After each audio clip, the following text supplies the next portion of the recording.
or defamation. Zoom master, please start the recording.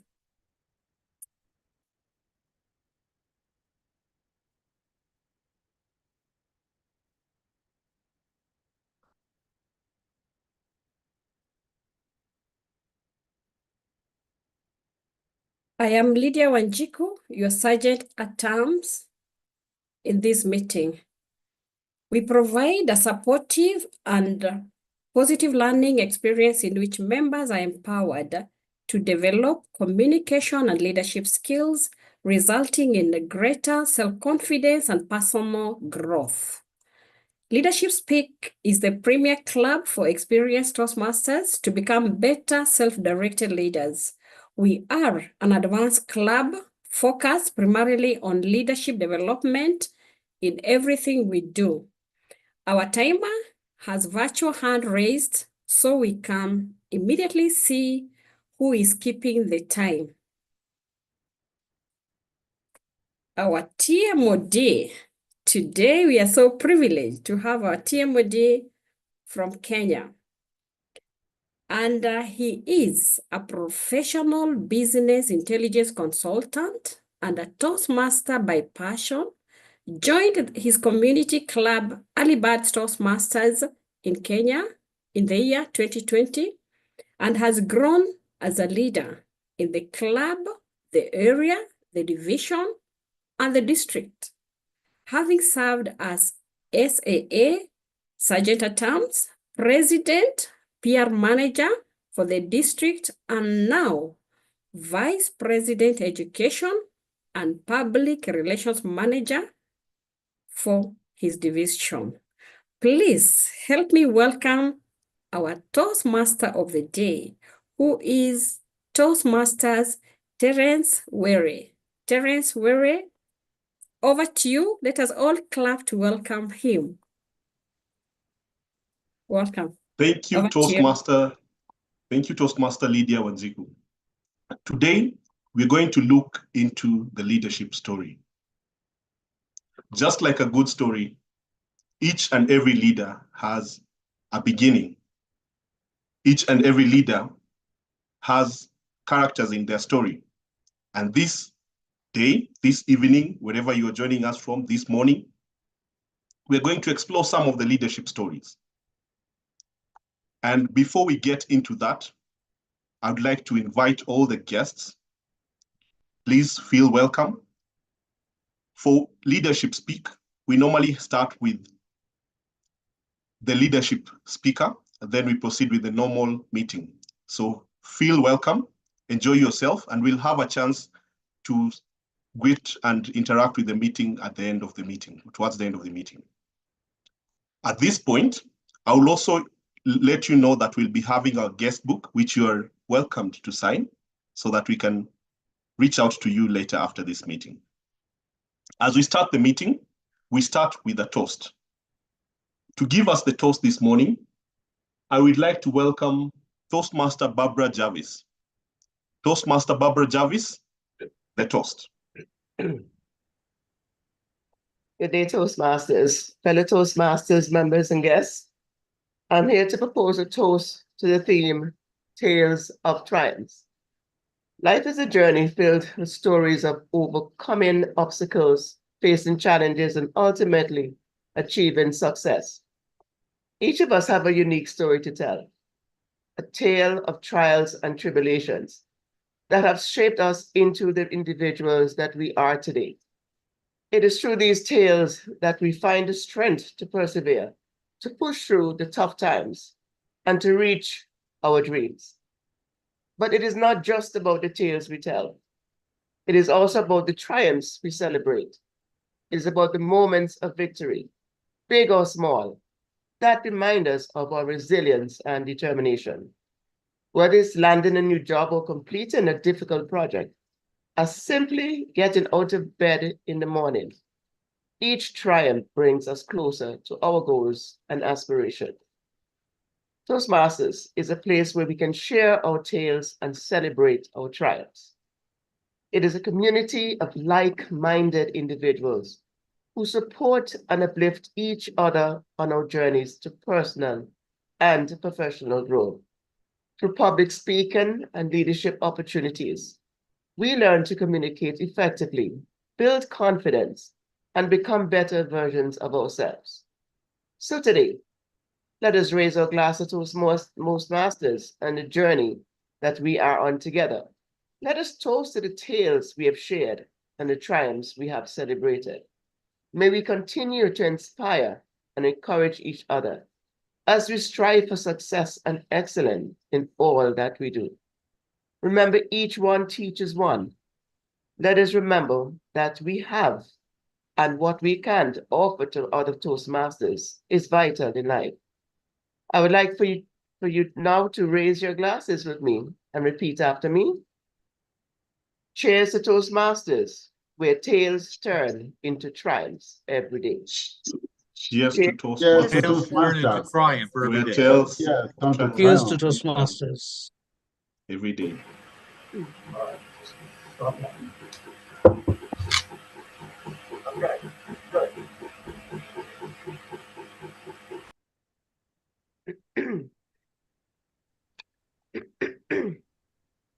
Thank you for the toast. To help me tell our leadership story this time, I would like to invite the role takers who are going to help me. First and foremost, I invite Toastmaster Marie Cousin, who is our timekeeper. Marie, tell us what your role entails. Good day, fellow Toastmaster and guests. I am Marie Cousin, your timer for today, and I shall time you according to the times as per the agenda. At the end of each session, I shall post the times into the chat box. So you will see that.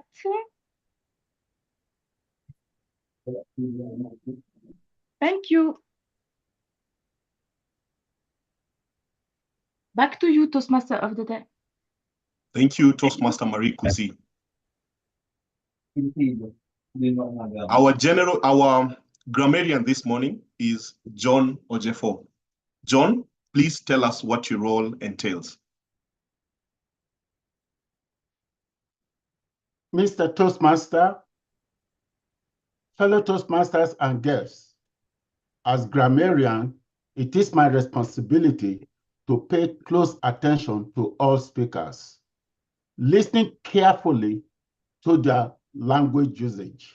I will take note of any improper language, as well as any outstanding words, quotes, thoughts, and saying. As grammarian, it is my duty to introduce the word of the day. For today's meeting, the word is eloquent. It's an adjective meaning characterized by fluent, forceful, and persuasive expression. An example of using this word in a sentence is as follows. She gave an eloquent speech at the club meeting. Each speaker is encouraged to use the word of the day, and I will give my grammarian report when called upon to do so during the meeting. I will also give a report of the word usage. Back to you, Mr. Toastmaster. Thank you, Toastmaster John. We segue into the first segment of our meeting. For those who are joining us for the first time, here at Leadership Speak, we normally have a leadership speaker. This is a person who expounds on the theme for 15 to 20 minutes. Sit back and enjoy yourself as we get into this first segment of the meeting. For the leadership speech this morning, we have Toastmaster Nzinga Jas. Toastmaster Nzinga Jas will be evaluated by Toastmaster Tony Brashis. Toastmaster Tony, please tell us what Good. the speech Hello, entails. everyone. Thank you. Hello, everyone. Nzinga is Hello. presenting her Pathways project in the Dynamic Leadership Pathway, Level 5, Project 8, which is to prepare to speak professionally. And the objective of her presentation is to exemplify her point of view or her message in a eloquent keynote style of presentation. And please pay attention to her title, which of course will be announced in a few minutes. It is essential to her objectives. Back to you, Toastmaster of the Day. Thank you. Thank you, Toastmaster Tony. You might be wondering who Nzinga Jas is. Here is a brief about her. She has been a Toastmaster since 2016, and she's dialing in from Angola in Africa. She's committed to enhancing her leadership skills and those of others in Toastmasters, and of course in her professional sphere and in her personal life. The title of her speech is Weaving Your Success. Weaving Your Success, Nzinga Jas. Nzinga Jas, Weaving Your Success.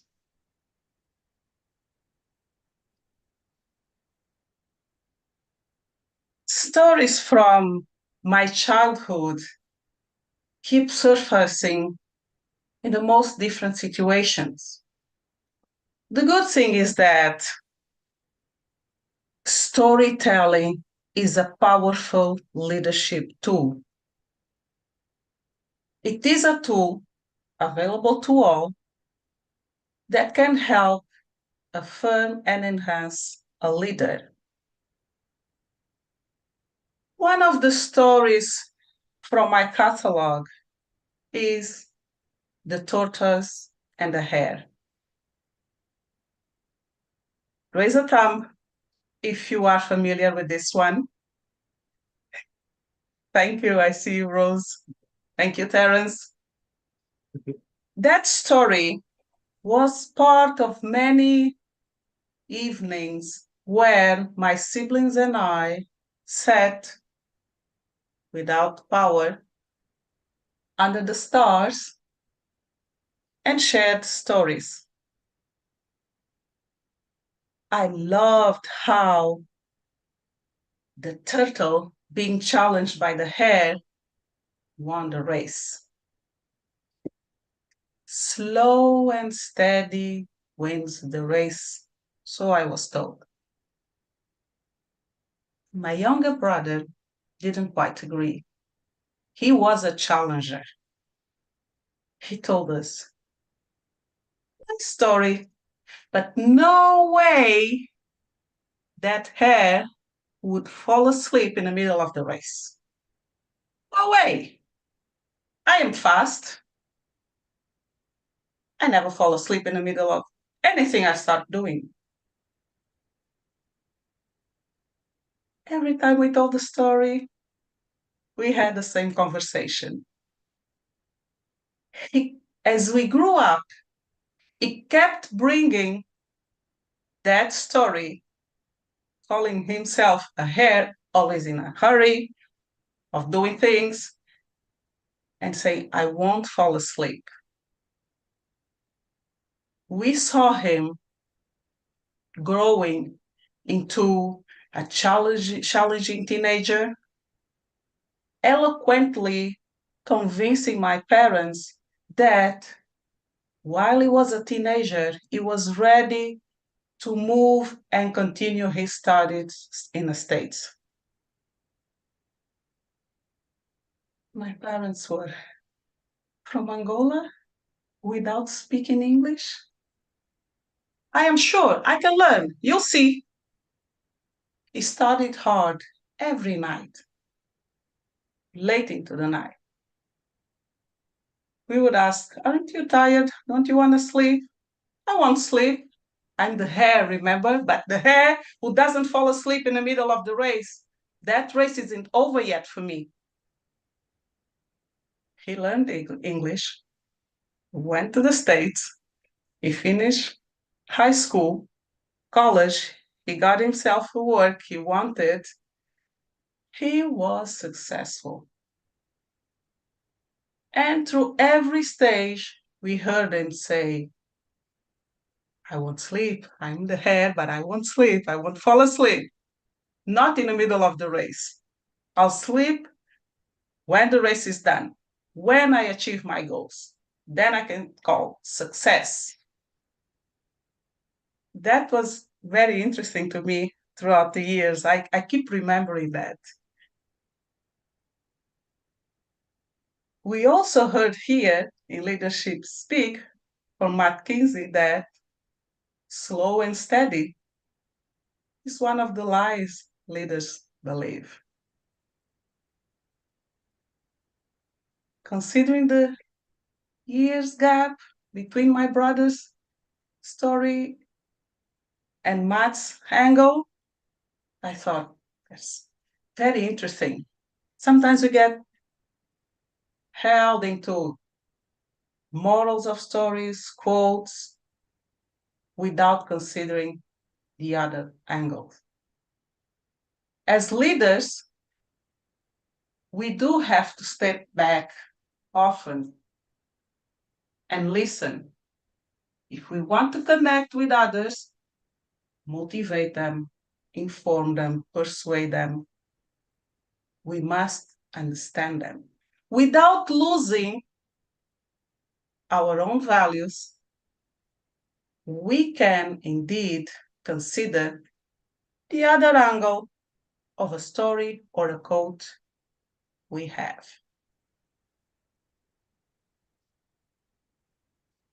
What about in a real life situation, a business situation, when the data, the numbers won't resonate with people?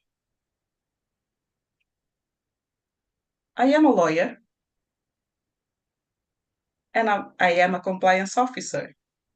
You can imagine, very linked to what the law says,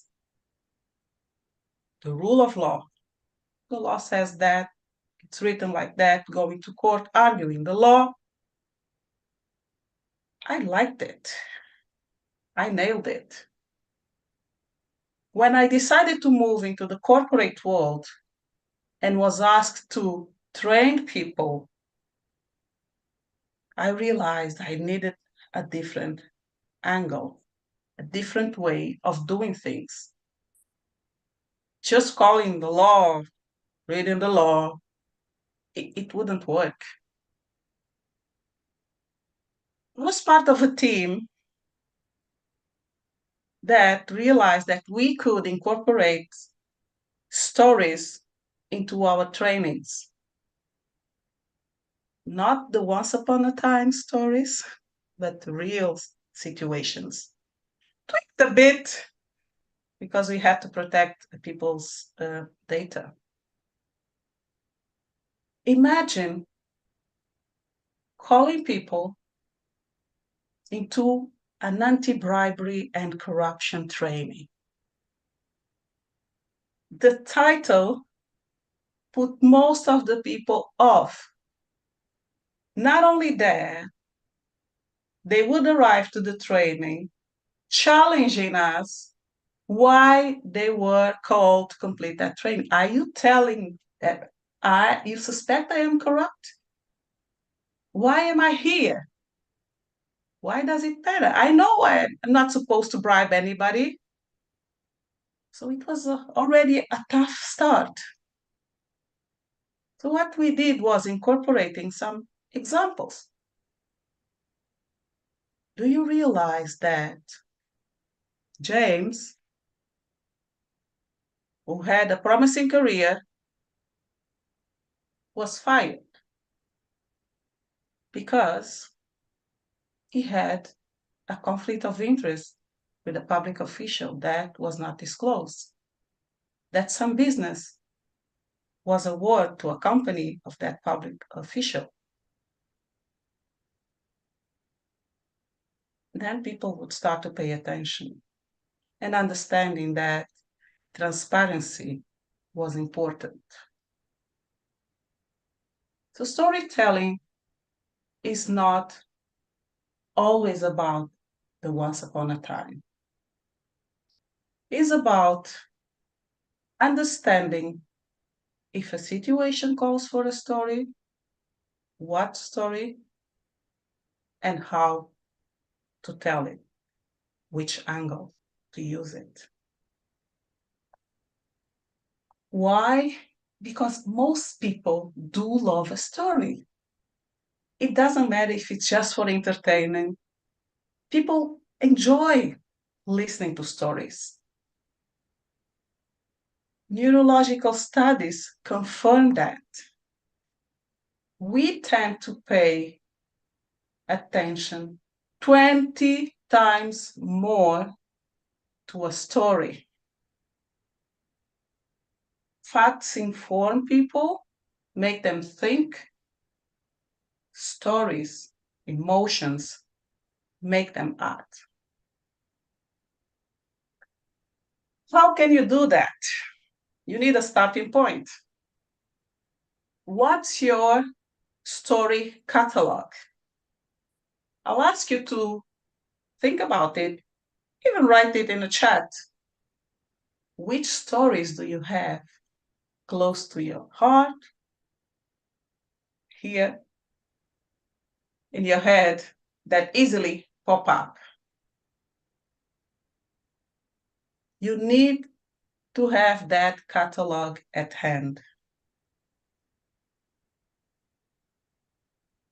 Stories from your childhood, from books you read recently, from movies you watch, quotes, keep it at hand. Consider the context. Does the situation call for a story? Is it appropriate? You don't want to tell a funny story on a very sad situation where somebody might feel that is being not taken seriously. Other times, there's no room for an eloquent, long story starting from when the hare challenged the turtle, the green the forest was, the sky was blue, the sun was shining. Sometimes it doesn't work. You have to consider all those aspects. The power of storytelling is about understanding all those elements. You have to be clear. What do you want to achieve? You are paving the way to achieve your goals. You have to be clear what success means for you, for the team, and even for the people you are trying to influence or you are trying to connect with.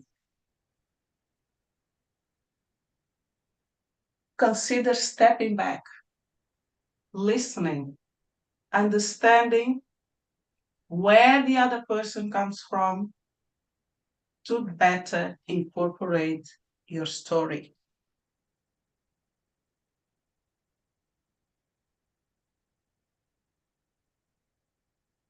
My friends and dear guests,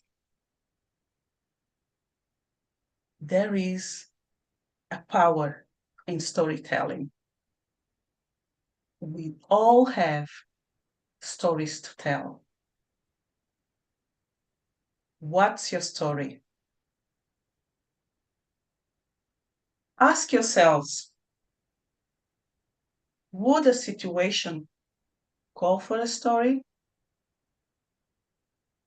If so, what story? What is your goal? Would you like to motivate, persuade, inform, or entertain people? Be clear about that. Be comfortable in telling the story. We are not all in the storytelling business like Oprah Winfrey, but we do have something to say. Consider the best way to tell it to better achieve your goals. Over to you, Toastmaster of the Day.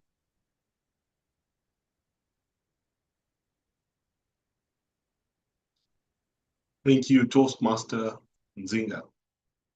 Indeed, when we tell our stories, we need to know which stories will make people act, the context, and as she has encouraged us, let's go out and tell our stories. Wonderful. We segue into the first speech of the meeting. And as we do that, I remind you, if you're a guest, please fill in the guest book, which will be posted in the chat so that we can get in touch after this meeting. Our second speaker is, or rather our first speaker, we had the education speaker, now we have the first speaker, is Toastmaster Sandra Vox.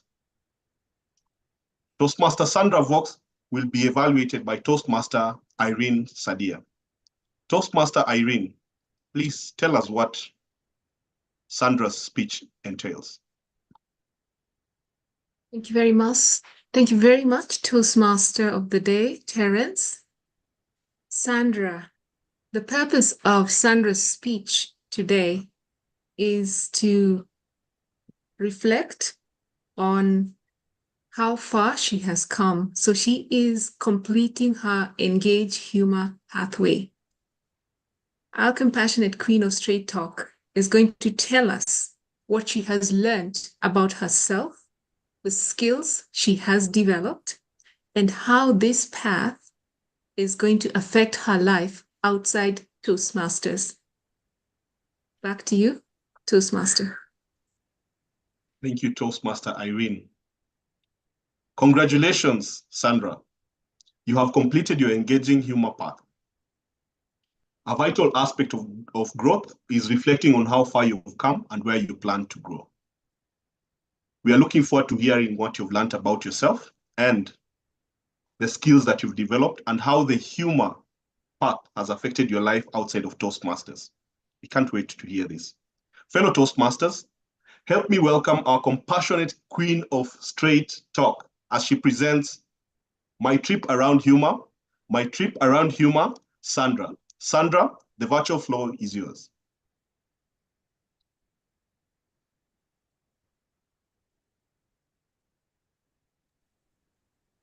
Sorry, thought I had everything set up. Ha ha.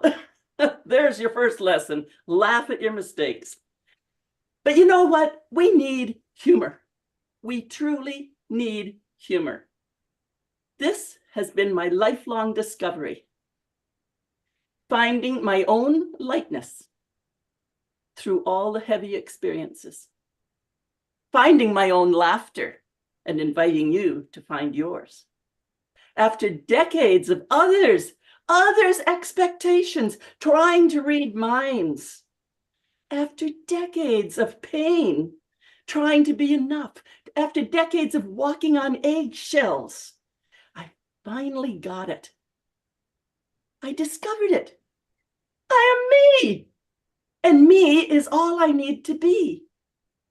Me, when we can discover that, you know, I realized that I was the forever Pollyanna, that sweet little Pollyanna, a proper Pollyanna, always looking at the bright side, even through the pain.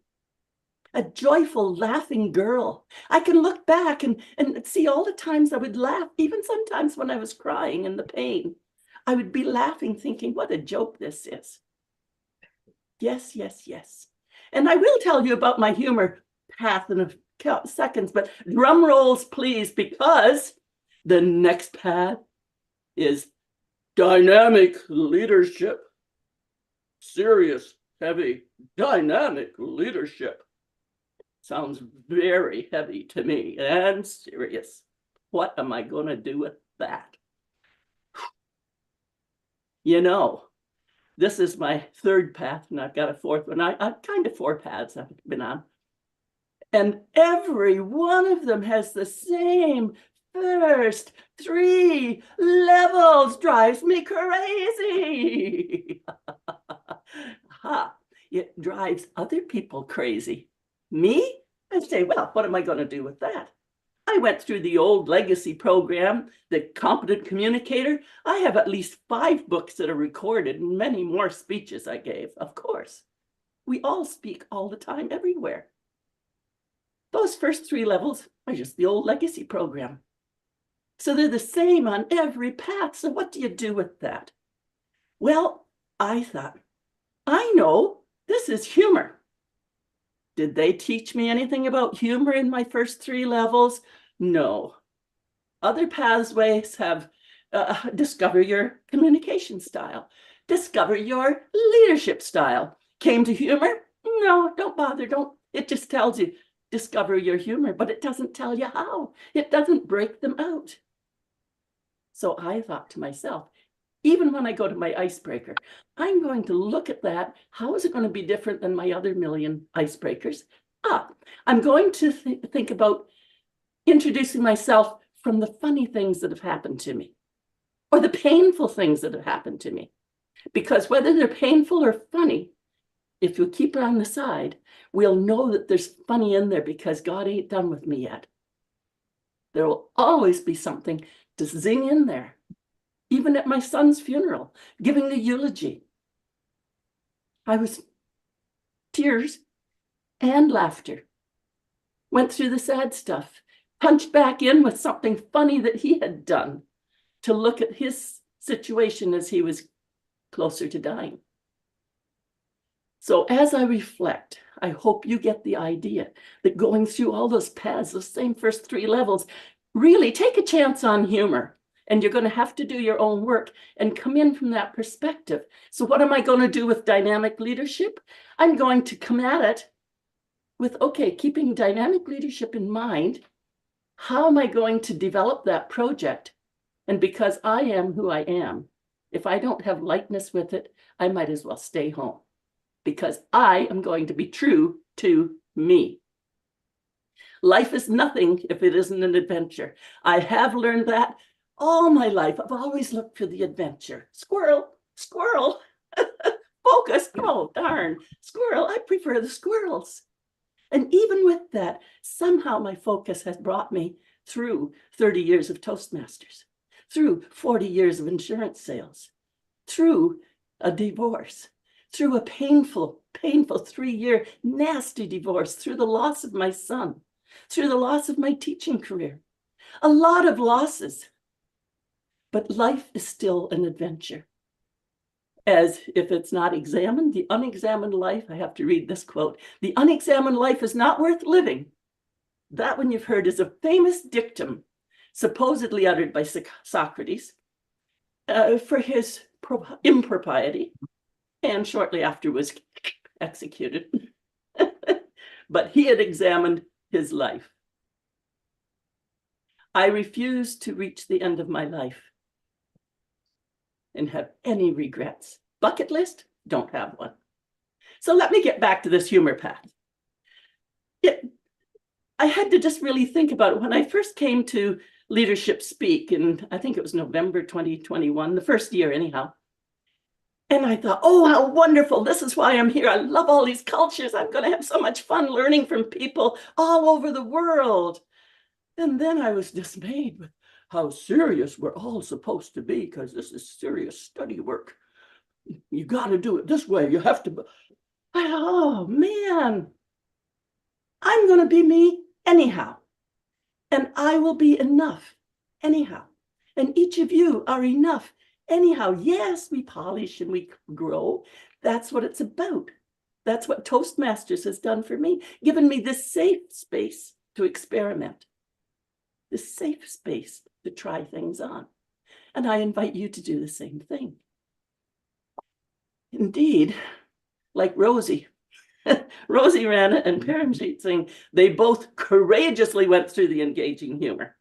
I know there's been others, but I didn't see any of the funny. You really have to work and stretch yourself in this post, because it didn't teach me anything about humor until about level 4 and 5. There was 1 or 2 places where they actually taught us something about humor. That was very dismaying. So if you're going to have the strength to go through humor, you're going to have to also bring the strength of Rosie and Paramjeet and myself to find what's funny. How do I come into this kind of a project and bring in some lightness? I learned with my feedback that people, when it was engaging humor, expected it to be, ha, ha, ha, ha. Where are those jokes, Sandra? Where's that funny? They want, and the feedback sometimes would be, well, I thought there'd be some jokes in there and really funny and a belly laugh. And I said, that's not my style. I'm not really good at telling somebody else's joke. I'm only good at being this Pollyanna, this Sandra. And so my comical is I always have a chuckle.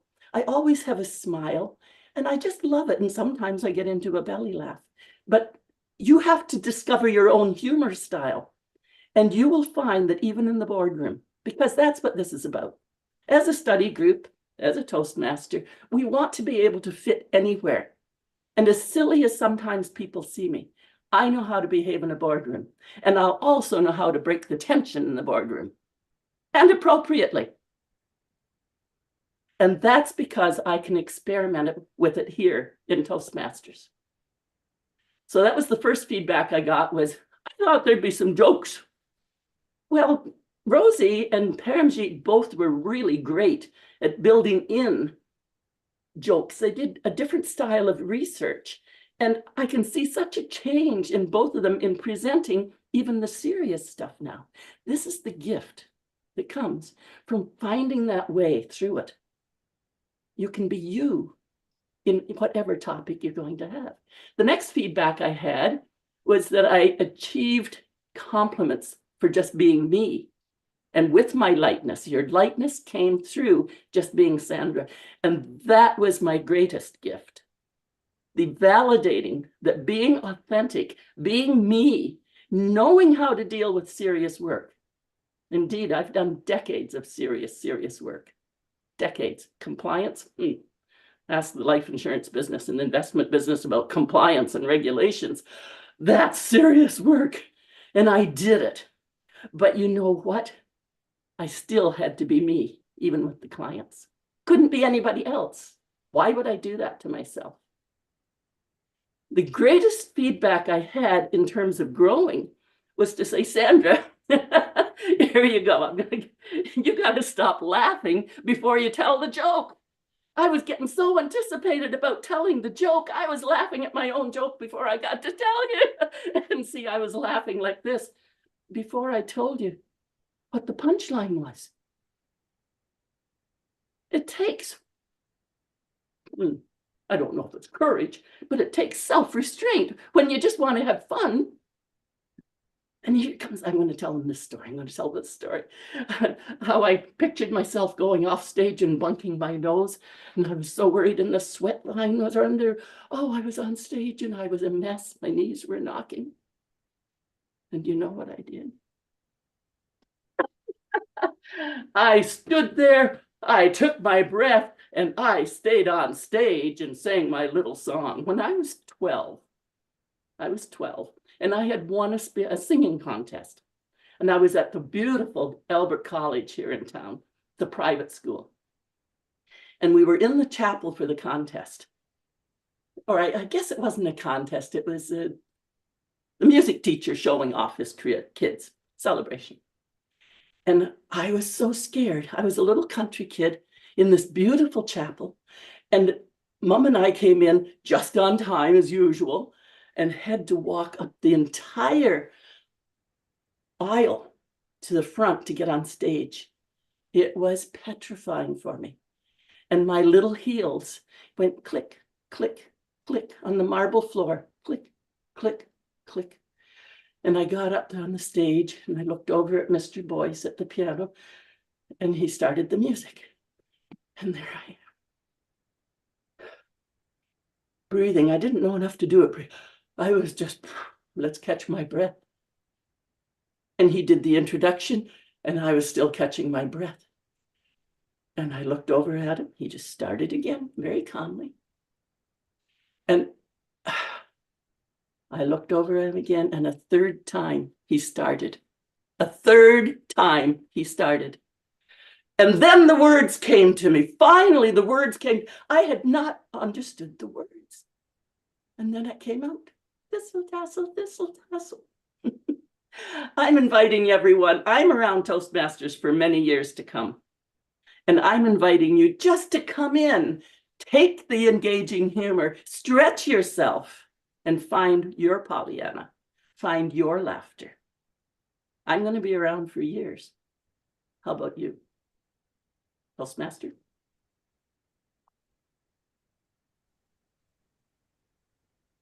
Laugh at your mistakes.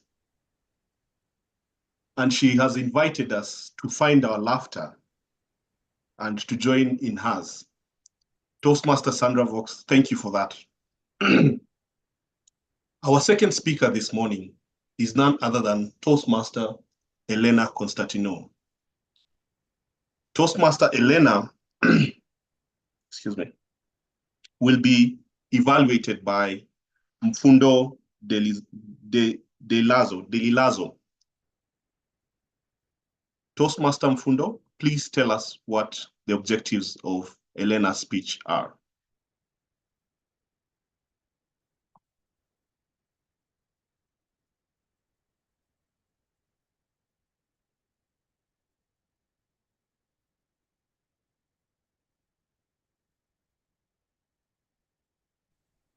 Toastmaster of the day, Toastmaster Mfundo is not in the meeting. I can take on their part. Thank you, Toastmaster Baron. Please proceed.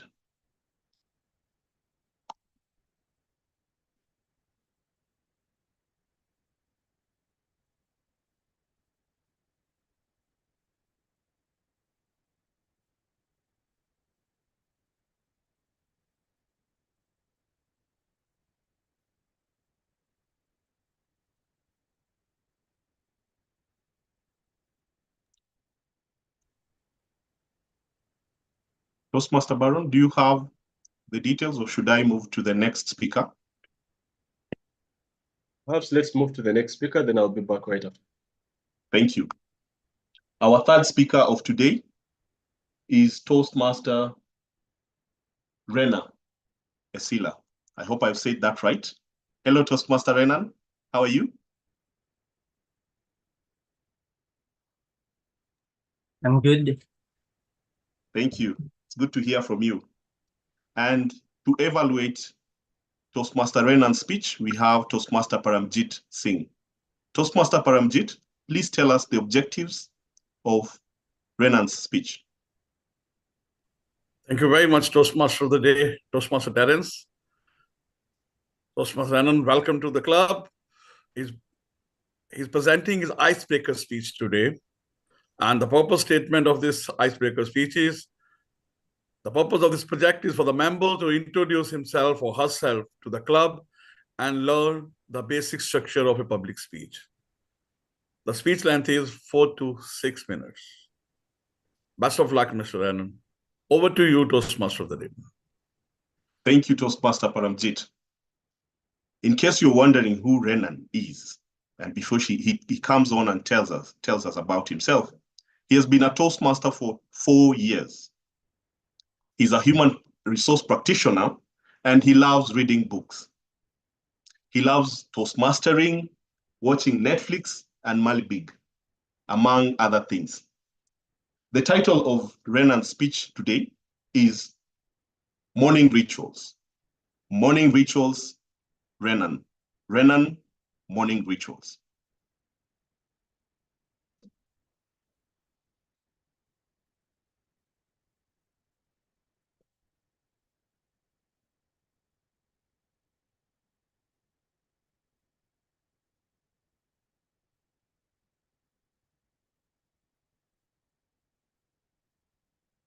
Are you there?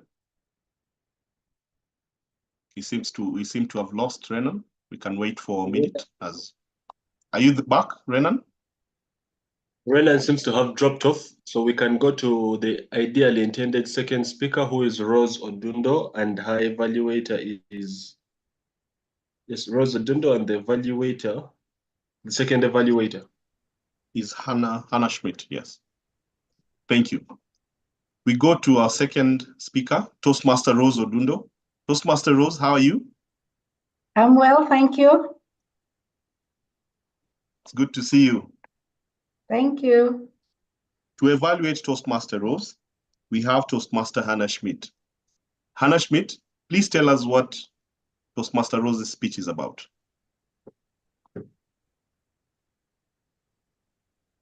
Certainly, Mr. Toastmaster of the Day. Rose is going to speak from the presentation mastery. Level 1, Project 2, Evaluation and Feedback. It'll be her second speech.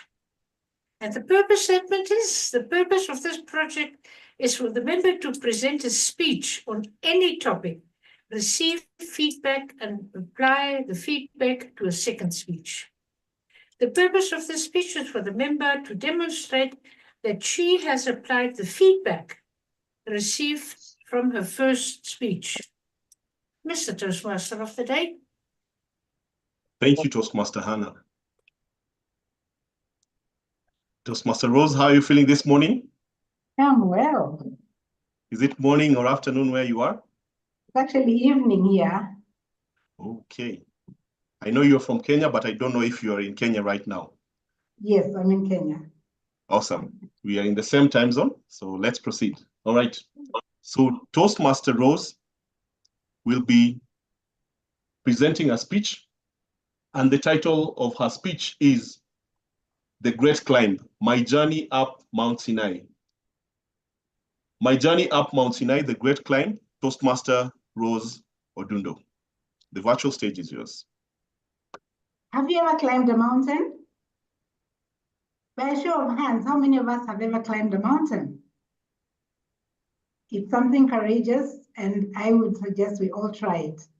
I'll fill you in my journey climbing Mount Sinai. This was way back in 2012 when I, my husband, and my daughter decided to be brave and go and climb this sacred mountain, which has a lot of religious background to it. It's the mountain where Moses was given the 10 Commandments by God, as believed by the Christians, Jews, Muslims alike. And when we got to the mountain, which is in Egypt, we started off just before midnight, and we started at the base. As we began, I was full of trepidation. Much as I was excited, I didn't know what to expect. There was so much fear of the unknown. We were armed with our walking sticks, with our rucksacks, with water, with a torch and very warm clothes. And we were advised not to try straying around on our own, but to walk together with a group of Christians we had gone with, mainly aged from 40 years and above. And as we were down there wondering what the climb would be like, we looked up at this 7-kilometer mountain, and being so dark, with just a little ray of moonlight, we couldn't quite make what to expect. And there were many vendors, there were Bedouins, those are the desert, people who live in the desert, and we had many voices speaking to us, some of encouragement and some of discouragement, trying to tell us that we wouldn't make it. And they had camels, and they were asking us to get on their camels. And we had been warned not to try getting on the camels, for many have fallen, and many have fallen asleep and not been able to wake up. We were very careful not to get on there. But we had to keep our focus. We wanted to get to the top. We wanted to challenge ourselves. And that's exactly what we did. I remember the words of Zig Ziglar. And Zig Ziglar reminded us that you don't have to be great to start, but you need to start to be great. So up we went, and we went, and we climbed. And as we kept going, we had the voices speaking to us, one after another, the camels, get on the camels, join us on the camels. And we said we will not do that. And as we went up, it got harder and harder. The place was a little slippery, it was steep, and we kept going. And I found myself encouraging everyone we're with and telling them, we can do it, we can make it. It's possible, we're going to get there. And we just kept going on. And at some point we stopped at a camp. And at that camp, we were given a little bit of rest. And as we rested, we got some other voices telling us you wouldn't make it. But we determined to persevere and go on. And as we continued, I continued encouraging people very eloquently, telling them that we can make it. We're not going to give up. We came here with a purpose. And as we continued going, now from camels, we got donkeys. The animals got smaller. And these donkeys were there. And we were being told, get onto our donkey, come onto our donkey. We were determined to make it on our own. And we had our guide with us who kept going on. My daughter was not very well, so she was not very fast, but we kept encouraging her. And then we got to the third point, which is Elijah's Rephidim. And at this point, we were exhausted. We sat down, took a break, got up again, some little coffee and water, and continued with the journey. And as we continued, we now had 750 steps to go, very steep and very vertical. And we were so determined to make it. My daughter almost gave up, but we told her we can do it. And as we continued the climb, it was very steep, very narrow, and we had some coming down, some going up, but we persevered, and we finally made it to the top, where we broke out in song and dance with the little energy we had, and we were really, really, really excited. It taught me a few lessons which I can relate to life. When we begin a project, and especially as leaders, as we begin, we get very worried. We get very, very concerned as to whether we'll make it or not. We have many voices speaking to us differently, and we're not sure of which way to go. But as we continue with the journey, we realize that we have shortcuts. People are telling us to take camels, to take donkeys, and we have decisions to make. Things become a bit harder in life, and we have more difficult decisions to make. And we depend on those around us, those voices of encouragement as we move along. But as we get to the 750 steps, we were very few, and not many people were willing to go to the top. So at that top of leadership, it gets very lonely. You're almost alone, and you have to draw strength from yourself. So I learned that this journey of life, as it was with climbing, takes resilience. It takes looking inside yourself, keeping your vision and your focus on where you want to go, and not giving up. We need to have courage. We need, number 2, to have that resilience and never to give up. Number 3, we need to learn to stick to the vision, persevering through all the difficulties. We need to stick to the vision. Let's be people with courage. Let's be people who can persevere. Let's be people who can go through that hardship without shortcuts. And finally, let us be a people who can stick to the vision. I will end with what Confucius told us. It doesn't matter how slow you go. What matters is that you do not stop. Friends, let's keep going on this journey of life, and we will make it to the top. Thank you, and back to you, Toastmaster. Toastmaster Rose. You don't have to be great to start, but to be great, you have to start. Thank you for that reminder, even as we weave our own stories and as we think of climbing our own mountains. Our third speaker this morning, this afternoon, this evening, whatever time zone you're joining us from, is Toastmaster Elena Constantinou. Toastmaster Elena, are you there? Hello. Hi, Yes. How are you? Very well, Good to thank see you. you. Good to see you. And to evaluate Toastmaster Elena's speech is none other than Toastmaster Paramjit Singh. Toastmaster Paramjit? Oh, sorry, Toastmaster Mfundo. Toastmaster Mfundo, please tell us what Elena's speech is all about. I will take on for Toastmaster Mfundo. Thank you.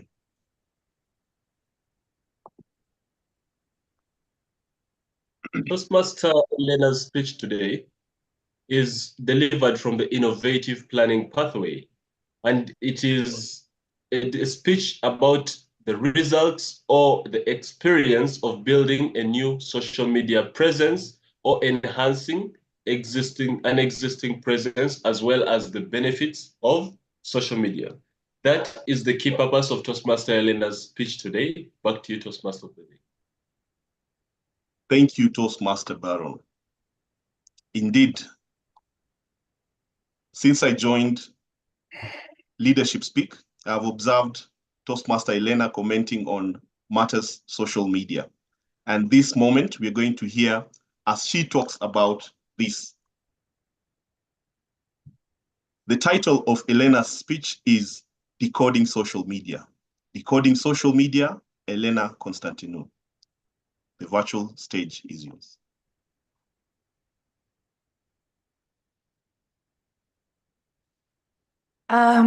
Today, right now in this forum, I invite us to celebrate our imperfections.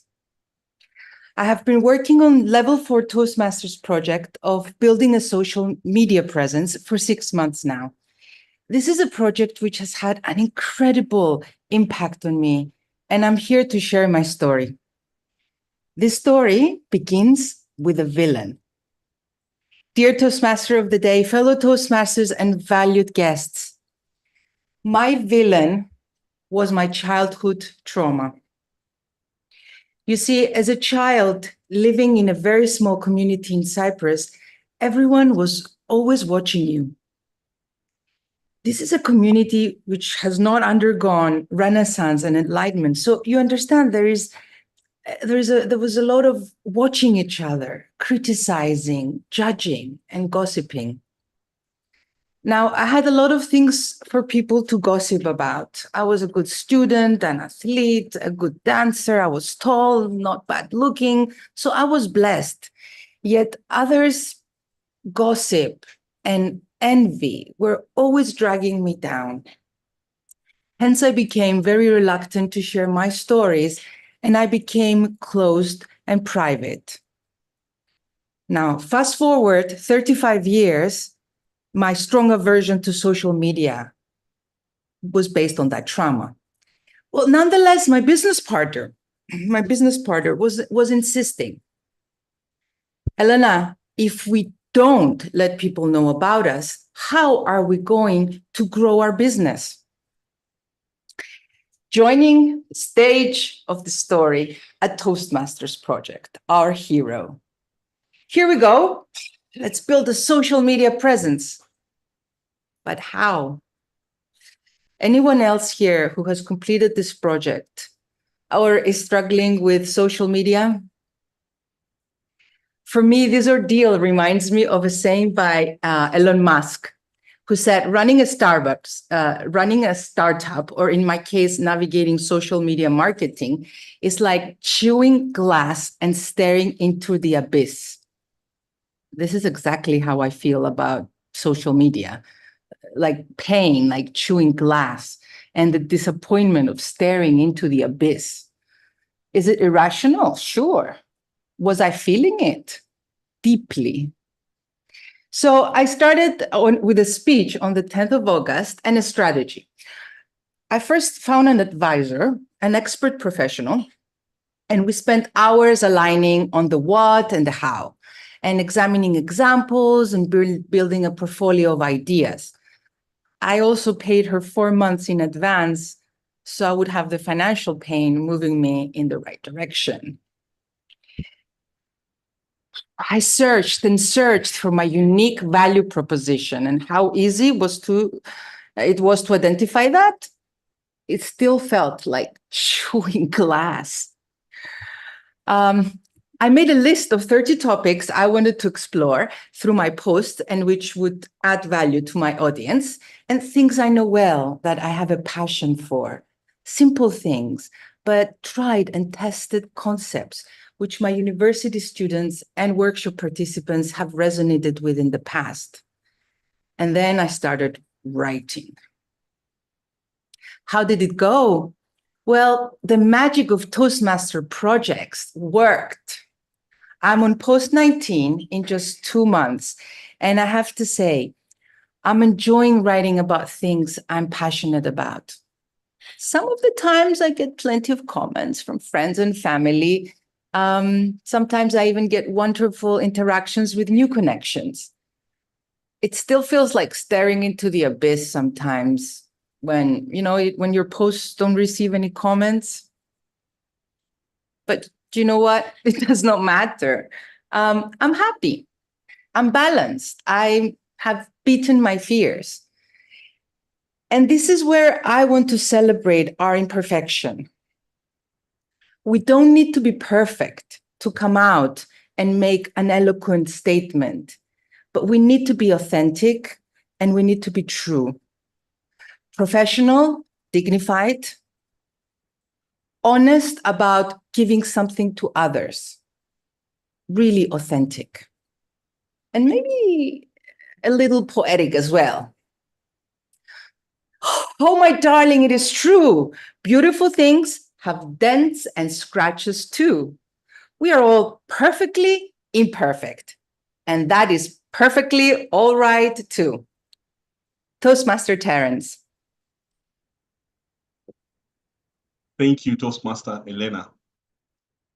Indeed, we are perfectly imperfect. And as I said earlier, we keep on weaving our stories as we go. You don't have to be perfect to start. Your social media presence doesn't need you to be perfect to begin with. We segue into the fourth speaker, Toastmaster Renan. Toastmaster Renan, how are you? I'm good. I'm back. Welcome back.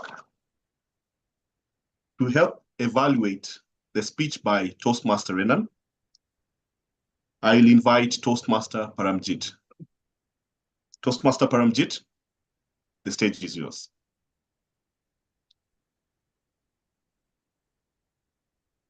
Thank you very much, Toastmaster of the Day.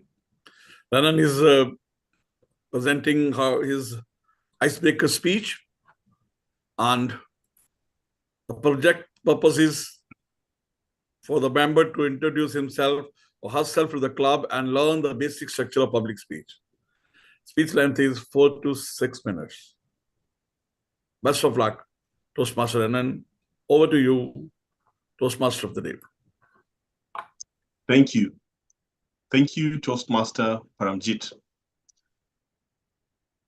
As I had said, Toastmaster Renan has been a Toastmaster for 4 years. He culminates his 4th year by joining Leadership Speak. As he delivers his icebreaker speech, I'll have you know that he's a human resource practitioner and he loves reading books, Toastmastering, watching Netflix, among other things. I believe Toastmaster Renan is a storyteller. Help me welcome Toastmaster Renan as he presents his icebreaker about his morning rituals. So morning rituals, Renan Asila, morning rituals. The virtual stage is yours. Good morning, good afternoon, and good evening. Fellow Toastmasters, guests.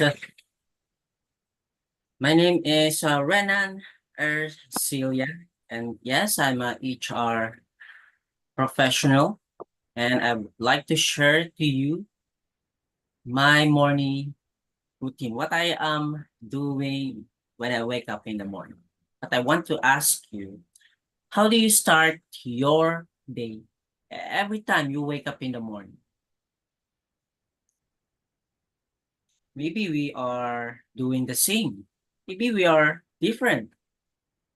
But me, I wake up 10 or 11 already in the morning. As I work in the business process outsourcing as an HR professional, it is a deputy manager role following the Western time from 1 to 10 in the evening.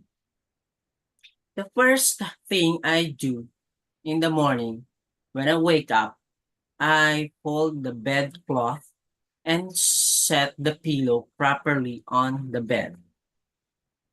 Then go to the kitchen to drink the coffee. Imagine starting my day with the comforting aroma of freshly brewed coffee, filling my senses, awakening the mind and gearing up for the challenges ahead. As I sip that steaming cup of motivation, I remember that I hold the power to make the day extraordinary. After drinking a coffee, imagine the indulging in a nourishing brunch. Brunch means late for breakfast and early for lunch as I wake up in the morning 10 or 11. The fueling body with the energy it needs to take conquer the challenge I may face at work. I feel the taste that every bite brings me closer to success. Each mouthful, a reminder of the strength. I know everyone deserves this moment of self-care because the energy we get from food is an investment in ourselves to face the challenges every day. After eating the brunch and then to brushing my teeth, I step into a revitalizing shower that washes away any lingering doubts or uncertainties. I feel the water cascading over me, cleansing not just my body, but also my spirit. For me, this let go of yesterday's worries and embrace the renewed sense of purpose that each droplet of the shower brings. Then when I dress up for the day ahead, I choose the attire with the intention and let clothing reflect the confidence and determination that reside within. Like slack pants, long sleeve, or or polo shirt. And sometimes I use necktie if I will attend formal meetings. I feel that each piece of clothing I put on my body is a statement of my readiness to face whatever challenges come my way. Then finally, there's that last glance in the mirror to pause before heading out the door, to give myself one final look before leaving the house. For me, this more than just checking my outfit. It's a moment of self-care. It's a moment of self-assessment if I'm ready for the challenge ahead. These morning rituals, those simple and seemingly mundane fellow Toastmasters and guests, for me, it plays a crucial role in how I approach life. Waking up, having a coffee and breakfast, bathing, dressing up, and that last look at the mirror, they may appear ordinary, but for me, it's a stepping stone toward productivity, toward facing challenges, and toward success. Morning rituals are your rituals, maybe too. So let's not underestimate the power of these routines. Let's embrace each step and remember that these small actions collectively build the foundation of our daily lives. Thank you, and back to you, Toastmaster of the day. Wow. Morning rituals. I've never thought of it that way. So every time going forward, every time I leave the house, I'll be taking that one last look before leaving in a moment of self-reflection and assessment. Thank you for that new tool in my arsenal. We move to the fifth and final speaker of the day, Toastmaster Alfin. Toastmaster Alfin, how are you this morning, evening, or whatever time zone you're joining us from?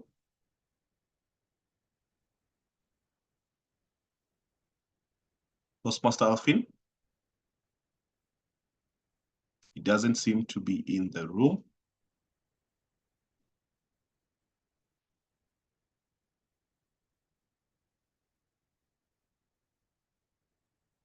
Toastmaster Alfin doesn't seem to be in the room. All right, we segue to the next segment. He is in the room. Is he in the room now? He is in the room. Toastmaster Alfin?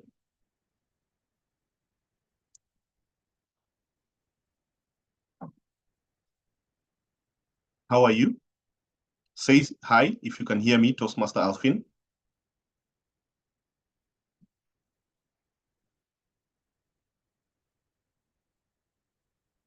Either Toastmaster Alfin is facing technology trouble or away from their device, so we could move on to the next segment. Thank you. I will call upon the timekeeper, Marie Cousin, if I to pronounce it correctly, to post the timings of the various speakers.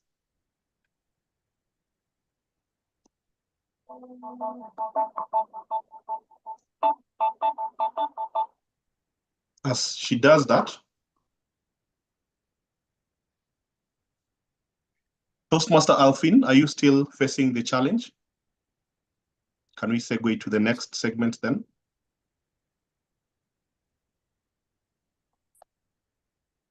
That seems to be the case. At this point, I will also call upon the webmaster,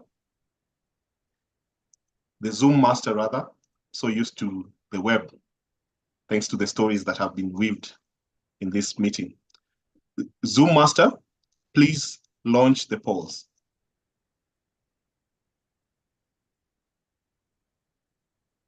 I encourage you to vote for the best effort speaker. If you've just joined us, welcome to Leadership Speak. We are at the point where we are casting our votes or ballots.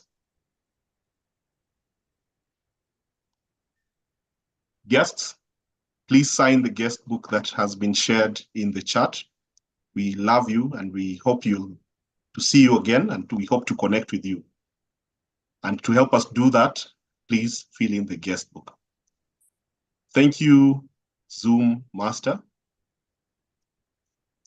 We segue into the next segment of our meeting, which is the evaluations. Our evaluations will be run by our general evaluator, the amazing, the coffee maker, Toastmaster Rosie Rana. Toastmaster Rosie Rana, distinguished DTM, over to you. Thank you very much, Toastmaster of the Day, Terence, for executing the meeting so proficiently till now. As you have rightfully said, this is the section where we will assess the different sections and the different areas of the meeting. So I'll right away invite our first evaluator, who is Daniel Omondi, to evaluate the Toast of the Day by Barbara Jarvis. So over to you, Dan.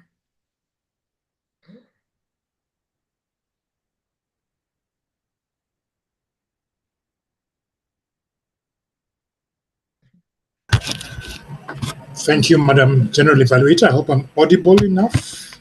Yes. Thank you. And thank you, Barbara, for that great toast, with a lot of eloquence. You had a great opening, telling us about the tales, the tales of triumphs. Each of us have a story to tell in Toastmasters and how we weave them in. You had great phrases and great stories to weave in there. Talked about what we go through as Toastmasters, telling the stories we live through that bring them to life. Fantastically done. Some of the statements you made, some of the great statements that caught my attention was like, each of us teach one of us. And this brought home the message of the theme of the day, tales of triumphs, from tales to triumphs that we all go through. You also told us about how Toastmasters bring in stories from the different aspects of their lives, how the challenges are made, how we gain something from the challenges we have got through. This was done extremely well. An area that you could think of, consider, when we came out to giving the actual toast, you had mentioned the toast tool, which prepared us for that. The toast sentence was a little bit long because you said cheers to Toastmasters, where they share the tales of triumphs. Normally, something that is shorter would also be best. Maybe the tales of triumphs, and end at that level. And then when you end, remember always ask the members to start their videos, open your mics, and when you finish, back to the Toastmaster today, because we had a little bit of an uncomfortable situation where you had not said it back, and the Toastmaster had to assume, but say it back to that. But all in all, great Zoom presence, eloquent toast given, captured the spirit of the theme, and done well. Thank you for that, Barbara, and I look forward to hearing more of your toasts. Back to you, General Evaluator. Thank you very much, Dan, for offering a very warm and encouraging evaluation to Barbara. I know she felt appreciated. I also liked how you commented on her opening, and I agree with you. However, for the opening to be very impactful, I think it would have been helpful for us to share with Barbara that rather than start with pleasantries like good morning and I'm here to propose a toast, just, Barbara, get into it by saying, every one of us has a story or every one of us has a tale to tell. But that said, I agree with you. Barbara spoke to the theme, she discussed stories, and because one has only 2 to 3 minutes to deliver a toast, so let's just get to it and not waste any time. Thank you very much, Dan. Well delivered, appreciative, encouraging, and I know that Barbara will be happy to deliver a toast again. Now I'd like to invite our next evaluator who will be evaluating our eloquent Toastmaster of the day, who was Terence Were. To evaluate Terence Were today, we have Ejura Okpanachi. Ladies and gentlemen, join me in welcoming Ejura to evaluate Terence today. Thank you, Madam General Evaluator, distinguished Toastmaster Roxy. Toastmaster Terence, I thought you did an excellent job in navigating this meeting. I particularly enjoyed how you were engaging the speakers before they came on board to actually give their speeches. And I also liked how at the end of each of the speech, you were able to take away all the key points from their speeches. I thought you did that very well. I loved how you kept interacting with the guests as well. You made it a point to ensure that they filled up the guest books, and you mentioned something about, you said something like, if you are just joining in, we are at this point, we're at this point. So you were keeping them abreast of what was happening all through the meeting. Very well done for that. I also appreciate how you were able to not only navigate the challenging aspects of the meeting where certain speakers were not able to log in. They weren't able to come on board to speak. You and the Zoom master, I believe that was Toastmaster Baron, you both worked really well in moving along, especially when the speakers were not available or when there were network interruptions. I thought it was a very smooth transition because it wasn't obvious that there was anything wrong. You just kept it going. And I thank you for that. And while you were doing that, I saw that the WhatsApp chat group was active. When things were not going according to plan, you were there asking questions, what's going on? And it was just seamless. Nobody on the call knew what was happening behind the scenes, but you were handling things behind the scenes and also in front of the camera. So I applaud you on that. I don't have any recommendations per se. I think you handled the meeting really well. And like I said, you handled the challenges that came. You handled it seamlessly. I loved how you interacted with the guests and also how you interacted with the speakers before their speech delivery and how you were able to take out key points from their speeches. Thank you. Thank you very much and well done, Toastmaster Terence. Back to you, Madam General Evaluator. Thank you very much, Ejura. You gave some very detailed observations of the Toastmaster of the Day's strengths. And I know the Toastmaster of the Day who started this session today by saying that being the first time he was being a Toastmaster at Leadership Speak, he was slightly nervous. So I know you have now encouraged him and made him much, much more confident because indeed he delivered with poise. My only reservation really is while I agree with you, the meeting moved seamlessly, even though some of the role players were not here.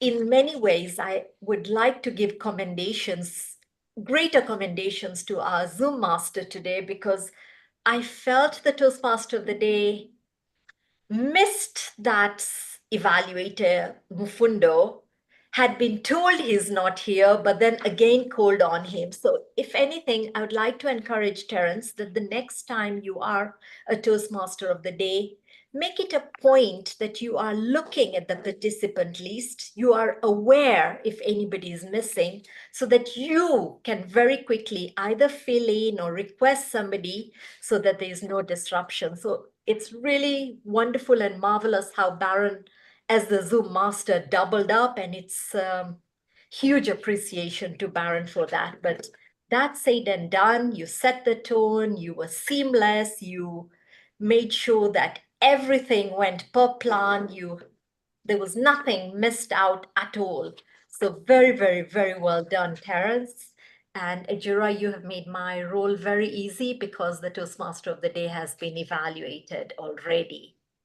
So we'll move on now right away to the leadership education speaker, who was Nzinga Jase. And to evaluate Nzinga, we have Tony Bratchitz.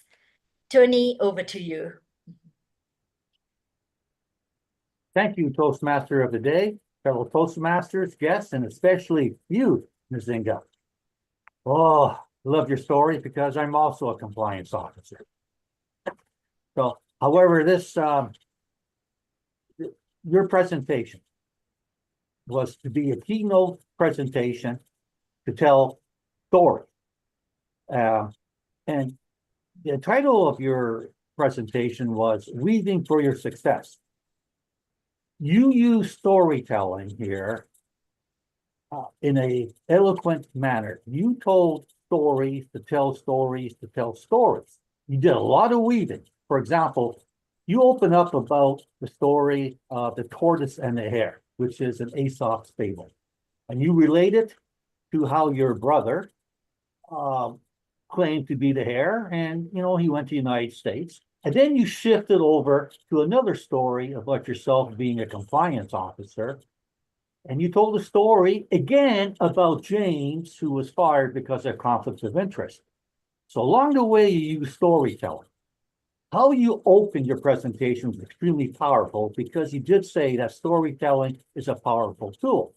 And of course, you're applying this to everyday applications, including business. And in business, one of the key marketing experts is a gentleman named Seth Godin, who indeed did say that the sharing of ideas is the most powerful concept in our civilization, which is what you were doing.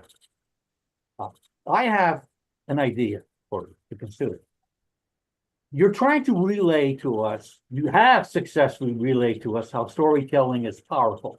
So you told us what it is. I would have liked to have known how to first use storytelling to a live audience. In other words, how do you hook your audience to maintain attention? Another expert is a fellow named Carmen Gallo, who wrote a book, the leading book on TED Talks. And Carmen Gallo said, to hold your audience's interest, you have to grab them in the first 8 to 12 seconds. So what technique would you suggest how we could use to hook our audience to storytelling? To make sure that they stay tuned to the eloquent messages you are giving. In summary,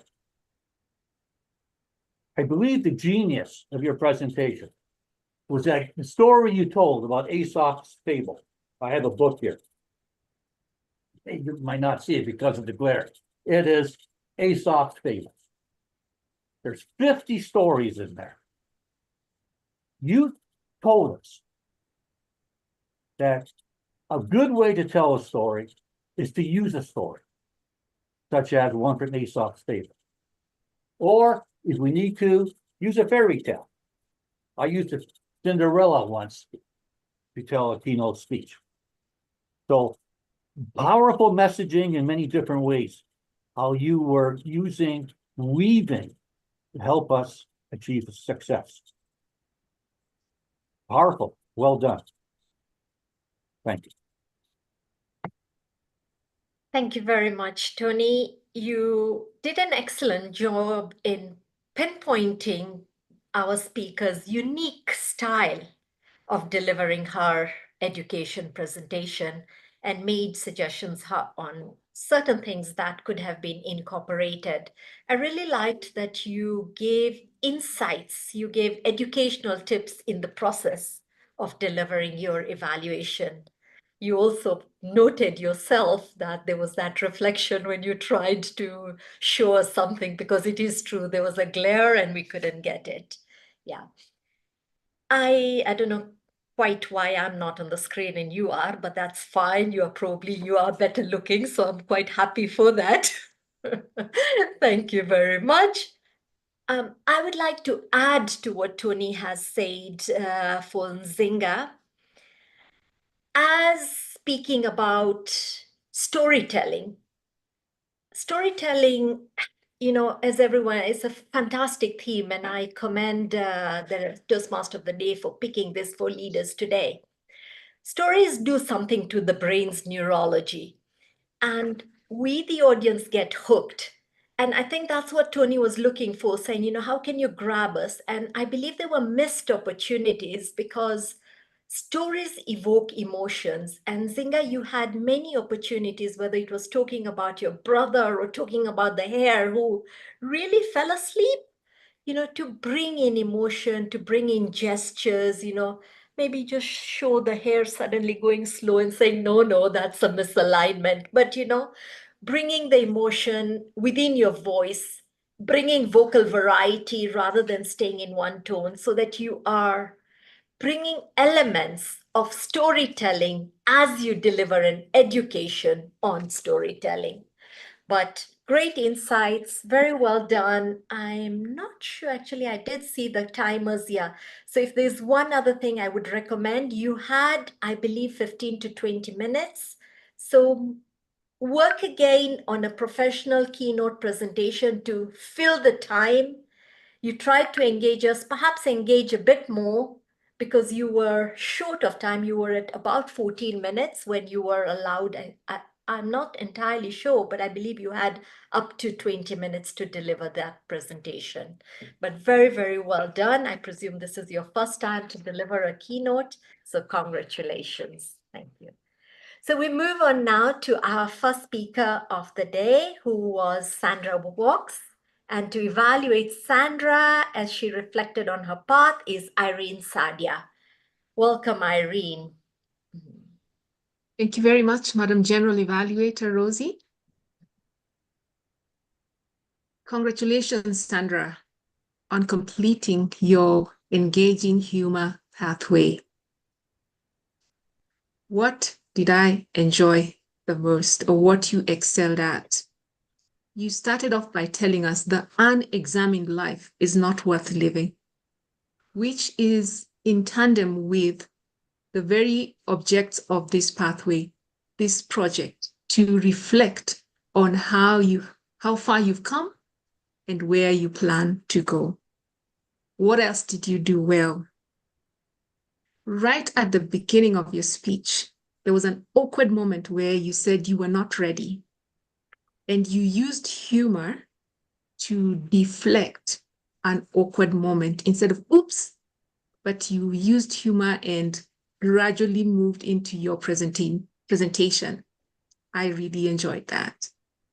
You also demonstrated to us how you have used humor in your life. So it's a skill you've learned and you've used it, where you talked about the loss of a job the loss of a marriage, and the loss of your son.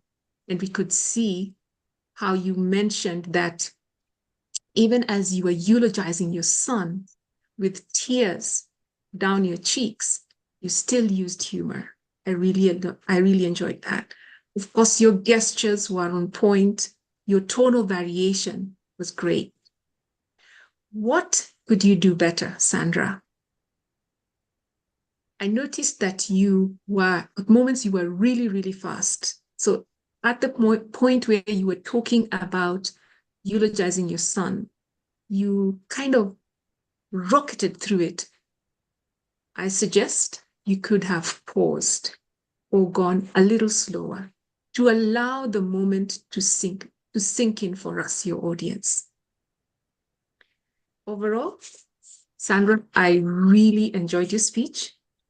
I liked how you handled awkward moments at the beginning, how you have used humor to walk us through the pain points of your life, and how also through the pathways that you've taken since you became a Toastmaster. And I heard that I felt invited into your speech. I had authenticity and eloquence, and what I will do and what I hear you will do, that you are going to be around for many, many years. How about me? How about us? If you incorporate all these, the points that I have mentioned that you could improve on, and all the things that you made us feel, Sandra, your speeches will be even better. Back to you, General Evaluator. Thank you very much, Irene. You gave a very thoughtful evaluation. Your ability to connect with the speaker, your ability to really get into that person, pick strengths, and pick out areas of improvement was really well done. You were comprehensive and very balanced, clear, focused. You delivered your evaluation slowly with poise.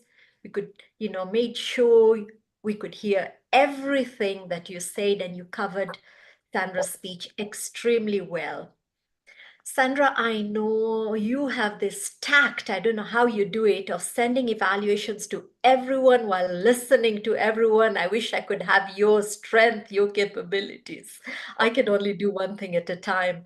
I really like your firm appreciation of the person you are and remaining true to that person, because you always say, this is me, I want to, I'm the queen of straight talk, and this is how I'm going to be. I like that you compared yourself, therefore, to Rosie and Paramjeet in taking this path, because you were saying, we're different, you are you, and I am me. If there's one thing I would caution you on, because I really liked how you delivered the reflection, you examined how you had taken on this path. If there's one thing I'd caution you on is having this preconceived notion of, I want to be exactly this way. Because when you do it like that, sometimes when feedback comes, because you are so determined to stick to one direction, you may not embrace it fully. I believe you have taken humor, you have wanted to make, and I fully get, we are not stand-up comedians. You don't necessarily want to get those belly laughs or whatever, but sometimes somebody might be trying to direct you. So don't be as rigid. All in all, congratulations. You have done fantastic in doing what I believe is the hardest part. And like you, I'm also moving to dynamic leadership. Stay who you are, keep giving us that feedback, and also embrace feedback. Thank you very much. So we'll move on to our next speaker, who was Rose Odundo. And to evaluate Rose Odundo, I welcome Hannah Schmidt. Over to you, Hannah. Thank you, Madam GE. Rose, wow, welcome to the Club of Storytellers. What an amazing storyteller you are. Opening the speech with a question. You had me engaged immediately. Capturing my attention is how you would, or you and your family would go about climbing Mount Sinai. You started right at the beginning with all your organizations of your trip. You described to me full of trials and tribulations. I expected more vocal variety and show more emotions about your excitement you and your family were going to use to travel or to climb Mount Sinai. What I found contributing to your excitement, you showed me the equipment you and your family had to take with. Wow, what a schlep. Sitting down and drinking water enhanced the trials and tribulations that you experienced. Yet only at the 5-minute break, you started with your analogy, comparing your journey with climbing Mount Sinai with your journey in life and the courage and resilience to carry on. I anticipated that you would speak a bit more on this subject because it interests us all to compare our journey in life with what we have experienced, like climbing Mount Sinai. The hands form a great part of your presenting a speech. They emphasize your emotions. And here I want to challenge you to look at the video to see how you can improve on that. Definitely worthwhile looking at that. As for the components of a story, you had the characters, your family, you had the setting, all the excitement climbing Mount Sinai. You had the plot that you have reached the top of Mount Sinai. Now I have a challenge for you to improve, and that challenge is to improve on your tone and on your mood. How exciting that would be, that you've reached the top and everything that you have experienced along the way, the trials and the tribulations. Making full use of the screen is another challenge I have for you. Toastmasters, climbing our own mountain in Toastmasters is not on how slow you go, as long as you go. Climb that mountain. Madam General Evaluator. Thank you very much, Hannah, for delivering that feedback enthusiastically and definitely with helpful insights for the speaker. I also want to commend the speaker who delivered this speech about climbing a mountain and the lessons learned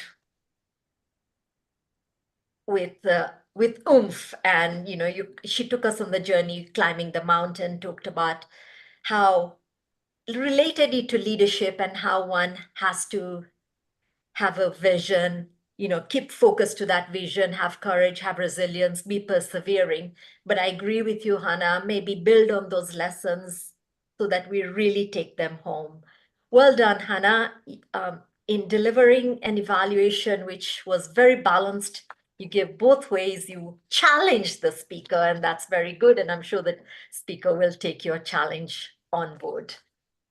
We'll now move on to Elena's speech and to evaluate Elena. And once again, I want to thank Baron for coming in to the rescue. So Baron Ochola, I'm not sure who will spotlight you because you're the Zoom master, but I'm sure you've worked it out. Well, there you go. You have. Over to you. Mm-hmm. All right. Thank you, Toastmaster, General Evaluator, rather, and it is a pleasure to take this on, especially evaluating a speaker such as Elena. Now, in Elena's delivery, I want to note very well that the purpose of the speech was well accomplished because it is about building a social media presence, and she didn't speak about anything else other than building a social media presence.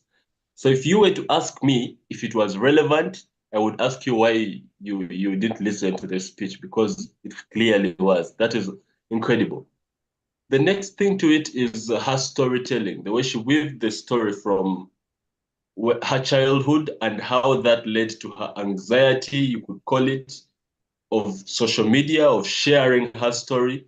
And then 35 years later, she's in a position where she is compelled to ensure that she builds a social media presence for the sake of the business and also for the sake of relevance for the world that we live in now. incredible storytelling.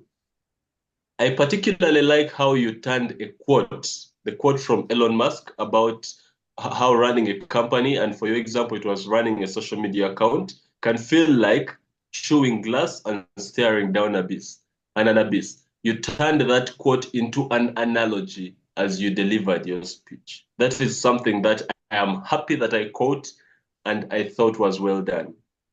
So much to go on about on the positives, but improvement is the main reason why we have evaluation, so I will get into that session.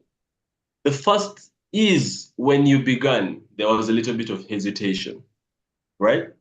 And you took it a bit slow for the first, I would say, 10 seconds. And yet, if you had dived right in with your first statement, which was about building a social media presence, that would have been more captivating, would have got our attention better. Then the next is the While there was hesitation, there was a start with but that is still the hesitation.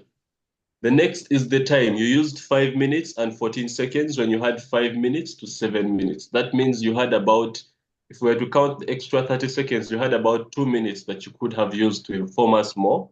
And an example of what you could have informed more on is the results, because most of your story, the story was supposed to focus on two things: results and experience. So you shared a lot about your experience, but then about the results, all you highlighted was you've shared 19 posts now in 2 months, which is incredible growth. But then you could have expounded more on that. And that leads me to the last point, the call to action. You could have also had the call to action of, let's engage on this platform such that we have this engagement. Or all of you, I call upon you to take on this project. Or when it feels like you're chewing glass and staring down an abyss, this is what you do and that's what you do. So in summary, you excelled at the purpose of the speech, storytelling, your delivery, but finally, the start, the time, as well as the call to action could use a little bit of work. Back to you, General Evaluator. Thank you very much, Baron. Today's theme being storytelling, I loved how you encouraged the speaker, Elena, to carry on with her storytelling skills, which she uses masterfully. I agree with you in her future speeches.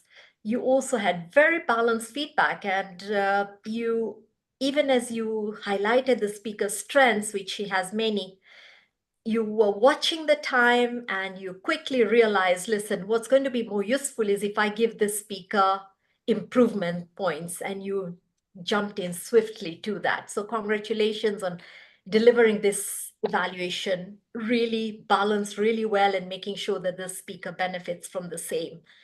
I agree with Baron, Elena, with everything he said, but particularly that beginning and how it took you a little bit of hesitation coming up. I encourage you to go back and observe how you came in, because either you were not aware because we already have our eyes on you, or you were just getting yourself ready, but you were like this first and then you were like that first. So you're already on stage even before you come on stage. So just be careful on that. And Baron took that as hesitation, and I think correctly so. But all in all, you are a masterful storyteller. And wow, I loved how you talked about that villain and that being your, your childhood trauma. That sort of stuck with me. It was beautifully done. Thank you. So moving on to our final speaker, who was Renan. With morning rituals, I'd like to invite Paramjit Singh to evaluate Renan's speech. Over to you, Paramjit. So, thank you very much, General Evaluator, Toastmaster Rosirana. Morning is where the magic begins. It sets the tone for the day. A week ahead, even I think even a month ahead, and even our life ahead. And one who has mastered his mornings is already on the path of success in his life. And today, Toastmaster Renan has conveyed to all of us the power of morning ritual and inspired us with a very well-presented, well-written, well-prepared speech. where he just doesn't inform us about the morning rituals, but how every ritual is helping him, giving the power to him to prepare for the day. It led me to introspect about my rituals, my morning ritual, how I am spending my mornings, and how to look at the different angles in the early morning. The things which stepped out for the speech for Toastmaster Renan are a very well-written speech, very well prepared, and very good, lot of good use of vocabulary. I could feel every word when he was saying, like he was saying, the aroma. I could feel the aroma, the nourishment, and the bath. How I could feel that with the gesture, with the tone, the use of tone. I could feel that I was with him. I could understand. I can feel all those things what he was telling to us. Now the structure of the speech. Very, very good opening with an engaging question. A perfect body with a loads of information he wanted to share with us about him, about his rituals, from where we could understand what a man he is. And with synchronized gestures and well-used pauses.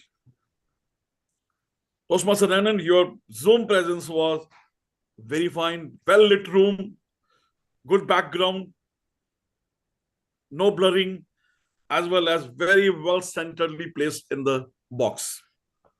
Of course, the things which could add star to your presentation are, of course, you are eloquently informed about your morning rituals. And however, what I felt is about your face.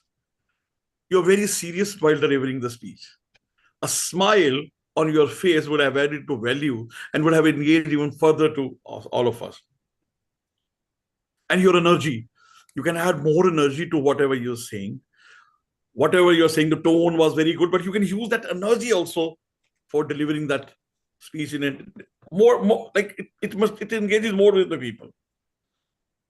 With your all good storytelling techniques, very good structure, as well as very good tone, adding just a smiling face which made you a star speaker.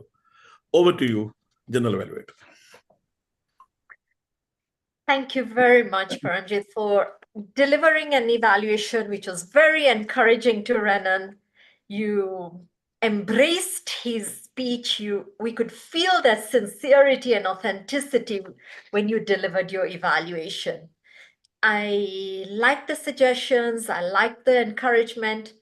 And maybe even for yourself, when you tell him to smile at that very moment, just like I am doing right now, do smile yourself too, because that is aligned with the recommendation you're giving a speaker, and they will be able to understand and appreciate the value of that smile. I would like to just add for Renan, just as morning rituals, like the first thing you do in the morning is very important, the first thing you say is very important. So when just earlier, Tony talked about a TED talk where a speaker said that you have to grab your audience in the first 8 seconds. So make sure that in the 8 seconds that you speak, you're not saying good morning, etc. And I believe today, if you replay your presentation, Renan, you started with good morning, my name is Renan, etc. You have been introduced. Leave out those pleasantries. Just get to how do you start your day? Fellow Toastmasters, did you know that morning rituals can set the tone for the rest of the day, whatever else you want to say, because that will have more impact. It will remain resonating with the audience. But I agree with Paramjit's evaluation. He pointed out very, very many strong points. And yes, we have understood and appreciated what morning rituals do for us. So thank you very much. So that brings us to the end of our speakers today. I would like to invite our timer, Marie-Cousine, to kindly put the timings of all the, oh, wow, you're so fast and so efficient. Thank you so much. You did that as quickly for the speakers as you have for the evaluators. So I appreciate you very much. So this leaves me to now invite our grammarian, our eloquent grammarian, just to make sure that I bring out the word of the day. Eloquent grammarian, please come and share the report of the day today, please. Thank you, Madam General Evaluator, fellow Toastmasters and guests. Today, I heard several eloquent speeches with memorable quotes, words, as well as phrases. For my report today, I'm going to start with the use of the word of the day, which, as I've said, is eloquent. The word was used by at least 10 times. Tony 3 times, Nzinga twice, Dan Odero 3 times, Rosie 3 times, and probably someone else. So thank you for using those on the word of the day, eloquent, in your speeches. As I've said, I had several effective quotes which people used in their speeches.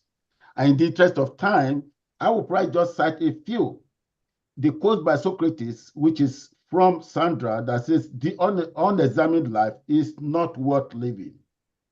I also heard from Elena, "Building a company is like eating glass and staring into the abyss," which is Elon Musk, from Elena.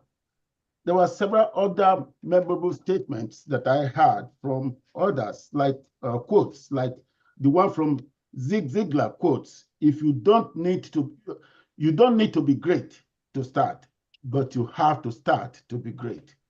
So this is memorable quotes that I think I encourage people to think about and use and look at the saying behind it.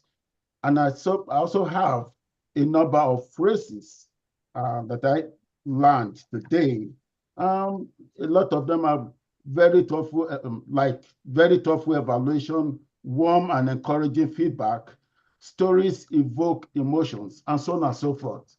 I had a statement from someone that says that goes, there is a power in storytelling. I thought it would be better to say there is power in storytelling. So thank you so much. Back to you, Madam General Evaluator. Thank you very much, Grammarian John. You exhibited real listening skills as you delivered your report. It was evident you were listening for quotes, you were listening for good use of grammar, and you were listening for areas we could improve on. Thank you so much for that.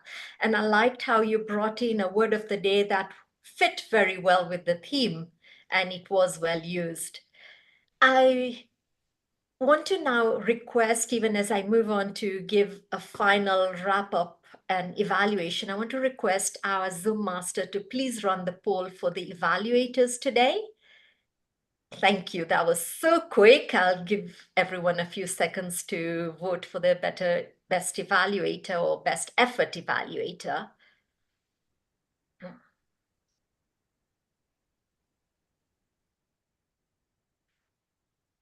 And I'll continue to the rest of the meeting. I think there's very little left for me because we have been evaluating the different sections. So I'll go to the very beginning of the meeting. I came in early, which is generally difficult for me, but I try, especially when I have the general evaluator role. And it was a treat to see how Hannah was there greeting and welcoming the visitors. I'm not sure if Atul was already there because I think he was the greeter, but it was so seamless that he came and took over.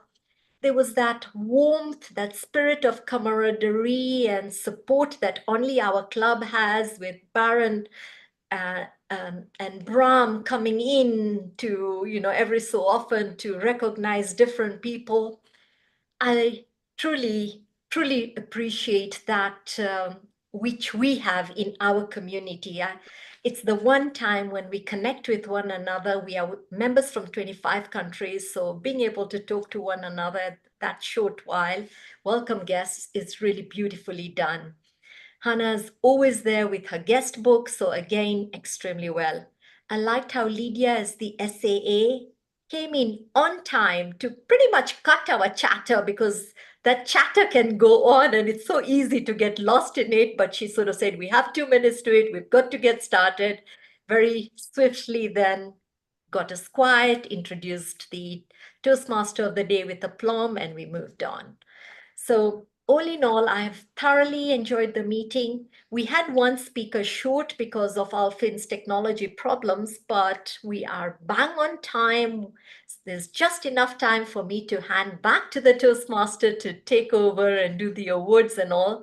So it's a treat to see us going to be finishing on time. So thank you so much. It has been an honor, a privilege being your general evaluator today. And I pass the meeting back to the Toastmaster of the day.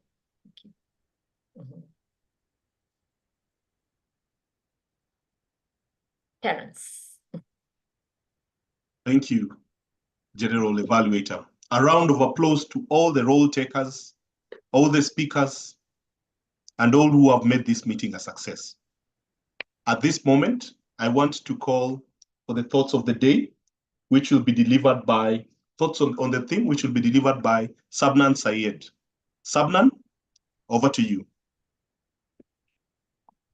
President, Toastmaster of the Day, fellow Toastmasters and guests, good evening from my side of the world. Now, what is leadership? Leadership isn't just about giving orders or setting goals. It's about connecting with people. One of the most effective ways to do that is through storytelling. A well-crafted story has the power to move hearts and minds in ways that simple instructions cannot. It inspires, motivates, and helps others see the deeper meaning behind the work they do. Consider how great leaders like Martin Luther King Jr. used storytelling. His I Have a Dream speech wasn't just about policy changes and so on. It was about painting a vision of a better future for the people. Storytelling also makes abstract concepts tangible. A leader who shares stories of overcoming adversity or achieving small victories in the face of challenges inspires teams to do the same. It builds trust, fosters empathy, and encourages actions. In essence, leadership through storytelling is about creating a narrative that others want to be a part of. As a leader, the stories you share have the potential to shape not just the present, but the future your team believes in. Over to you. Thank you, Toastmaster Sabnan. Indeed, the stories we tell have the potential to shape the outcomes. At this point, I invite the Zoom master to share our results. Zoom master, are the results ready?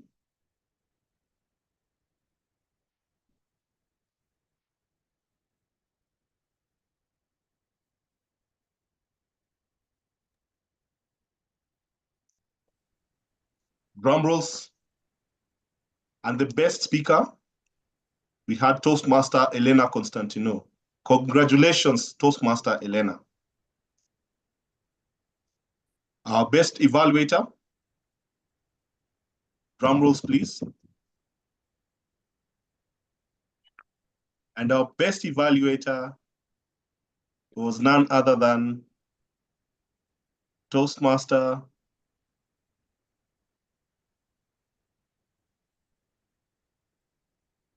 Thank you, Zoom Master. please proceed to display the results for the evaluations, if they are ready.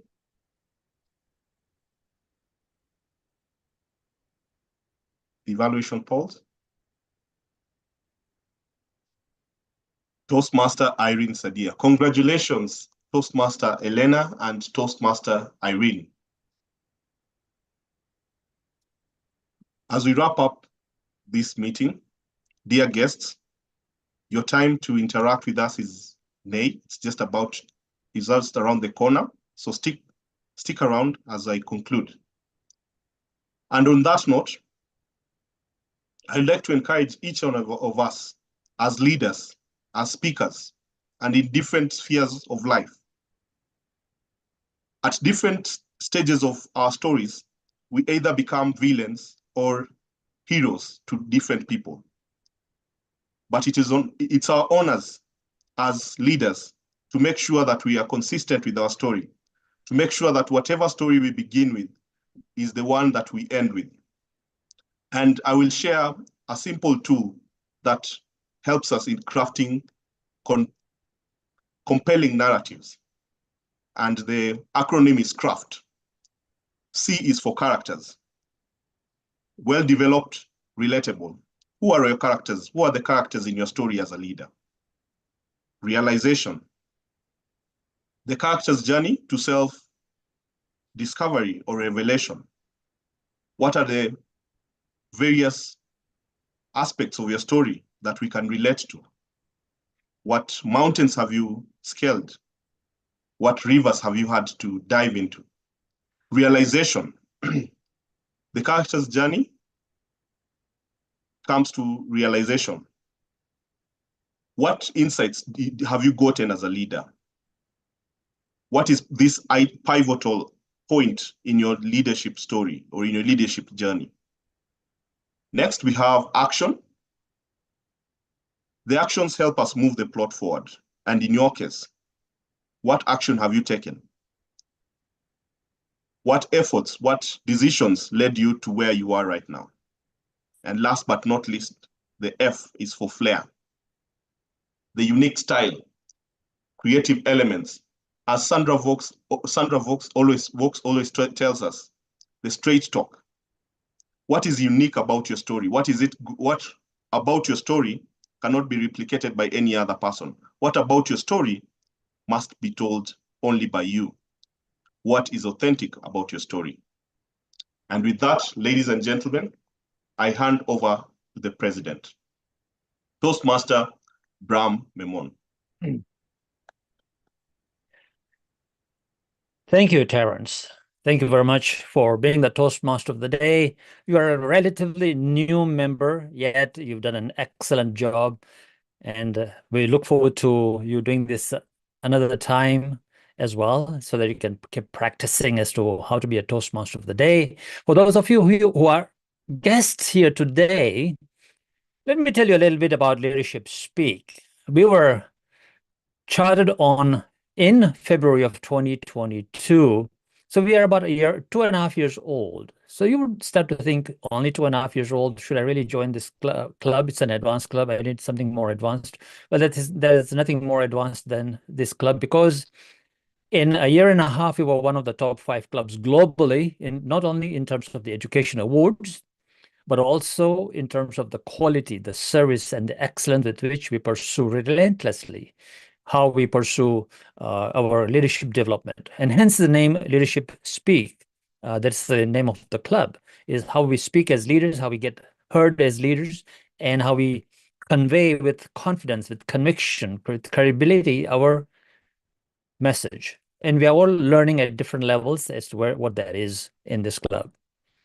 Ladies and gentlemen, I would like to speak to our guests here who are here today. And I can see that Prakash is here. I haven't seen Prakash in a couple of years. So Prakash, welcome. And what brings you here today, Prakash?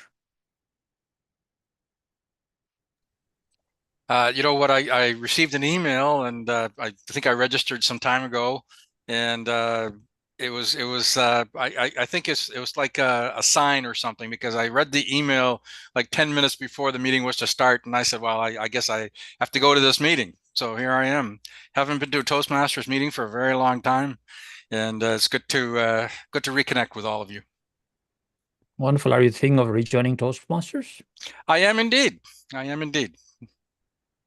Well, you know, I think I spoke to you about a couple of years ago when you were launching this club, I think, and you were interested at that time, but we never really finally got to connect. So if you are interested, just fill in the guest book. The link is there, and I'll connect with you later, and we'll see where we can take this to. Sounds good. Thank you, Ram.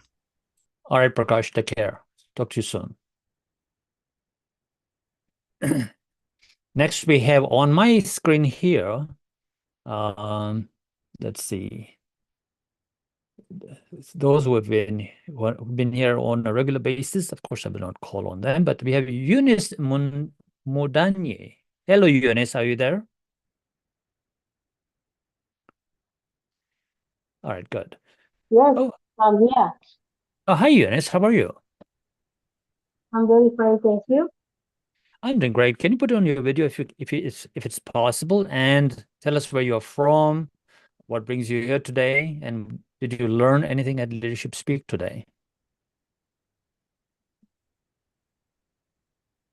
I'm a bit new here, so I was invited by one of your Toastmasters leaders, Dan Odero, and I am interested in joining Toastmasters, and I was just invited to listen in and learn and how to be a confident leader, because where I am right now, on a managerial role, and I want to learn more of how to be confident as a leader and learn more skills on top of that. Wonderful. Well, looks like Dan invited you, and are you thinking of becoming a member at Leadership Speak? Is that what you're saying? Pardon? Are you thinking of becoming a member at Leadership Speak? Is that what you're saying? Yes, yes. Wonderful. Positive. Absolutely, we would love to have you on board.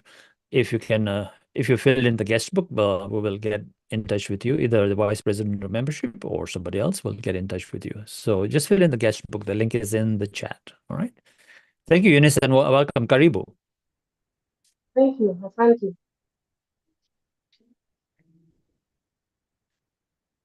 Great. And next we have Noja Barnwell. Hello, Noja. Are you there? And I think all of the rest of them are members, or those people have a couple of guests have been here many, many times. Rhonda, Suzanne Rondo, sorry. Good to have you. And keep coming and let us know when you are ready to join. Now, ladies and gentlemen, we are a couple of things. If you're in North America, we will be changing our clocks on between 2nd and 3rd of November. So 3rd of November is a Sunday. Our clocks will fall back an hour. So if you're in North America or places that change the clocks and fall back an hour, you will be attending an hour earlier from November the 9th onwards meeting, which will be at 8:30 a.m. Eastern Time, Toronto, New York time. For those of you who don't change your clock, you will keep attending at the same time. Now you'll notice that District 86, that's where we are. Leadership Speak is changing its own time for District 86 and North American so that the rest of the world attends at the same time. So we are really accommodating most of our members who are from other parts of the world who make up our membership, rather than having them change, an hour later. Some of them would be attending at 1 o'clock at night if we did that, so we don't want to do that. Having said that, now we have some great events coming up. Next week, we are celebrating at Leadership Speak the 100th anniversary. So on October the 19th, we will be celebrating the 100th anniversary of Toastmasters International. If I can bring this up here on my screen, and if you can see it right here. Let's see. So Tony will be the Toastmaster of the day because he's our past district governor. And Rosie Rana will be raising the toast because, again, she's a Smedley's distinguished district director from District 114 and a member of Leadership Speak. So, of course, they should be taking the stage and the speaking and all that and acknowledging the 100 years that we've been here. But we'll also have a training session on critical thinking, which is very, very important in our presentations and our communication. So there will be a similar event that we had in July 27th, I believe, a similar event happening on October the 19th.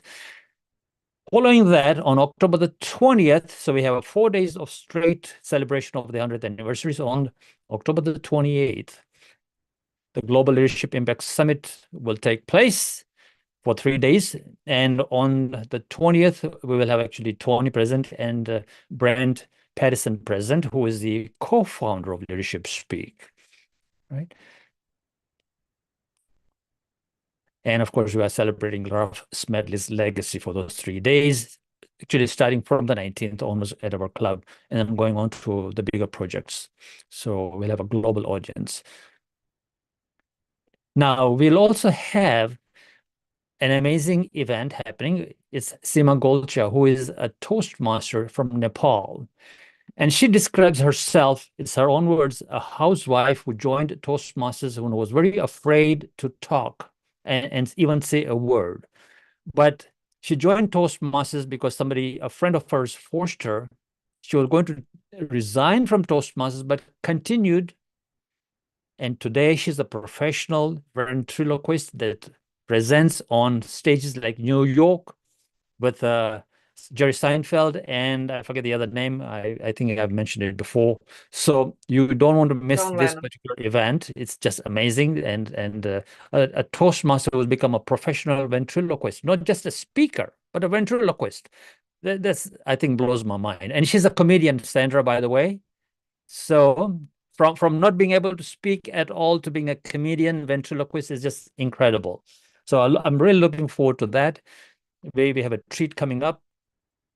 And of course, Tony will be talking on the 20th about how strong cultures create engagement, which is what all Leadership Speak is about, how we have this more than 50 members. And I've got a huge list of people who really want to join Toastmasters, I mean, our club for the next little while. And I'm wondering, how can we accommodate all these people?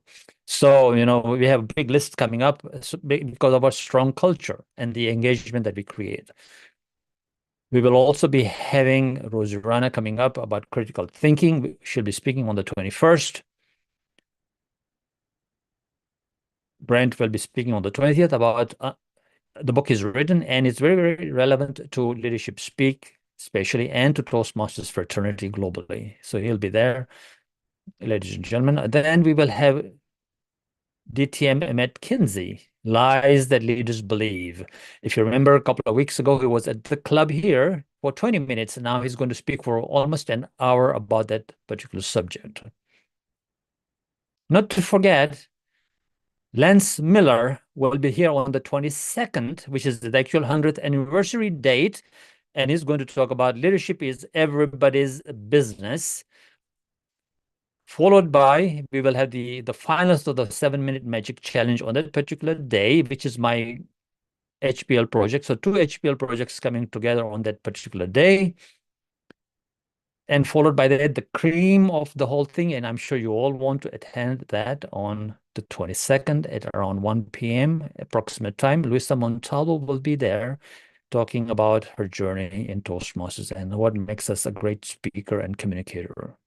And that is the Global Leadership Impact Summit. So we have a full agenda of things that we're going to be doing at Leadership Speak and the projects from Leadership Speak over the next little while. It'll keep us all very busy. We'll all be learning a lot. That is the reason why we are one of the top clubs globally, actually the top club globally. With that, ladies and gentlemen, I would like to pass this back on to our our chair of the meeting, Toastmaster of the Day, to close the meeting. Terence Ware. Thank you, Toastmaster Bram. With the powers invested in me, I adjourn this meeting. Zoom Master,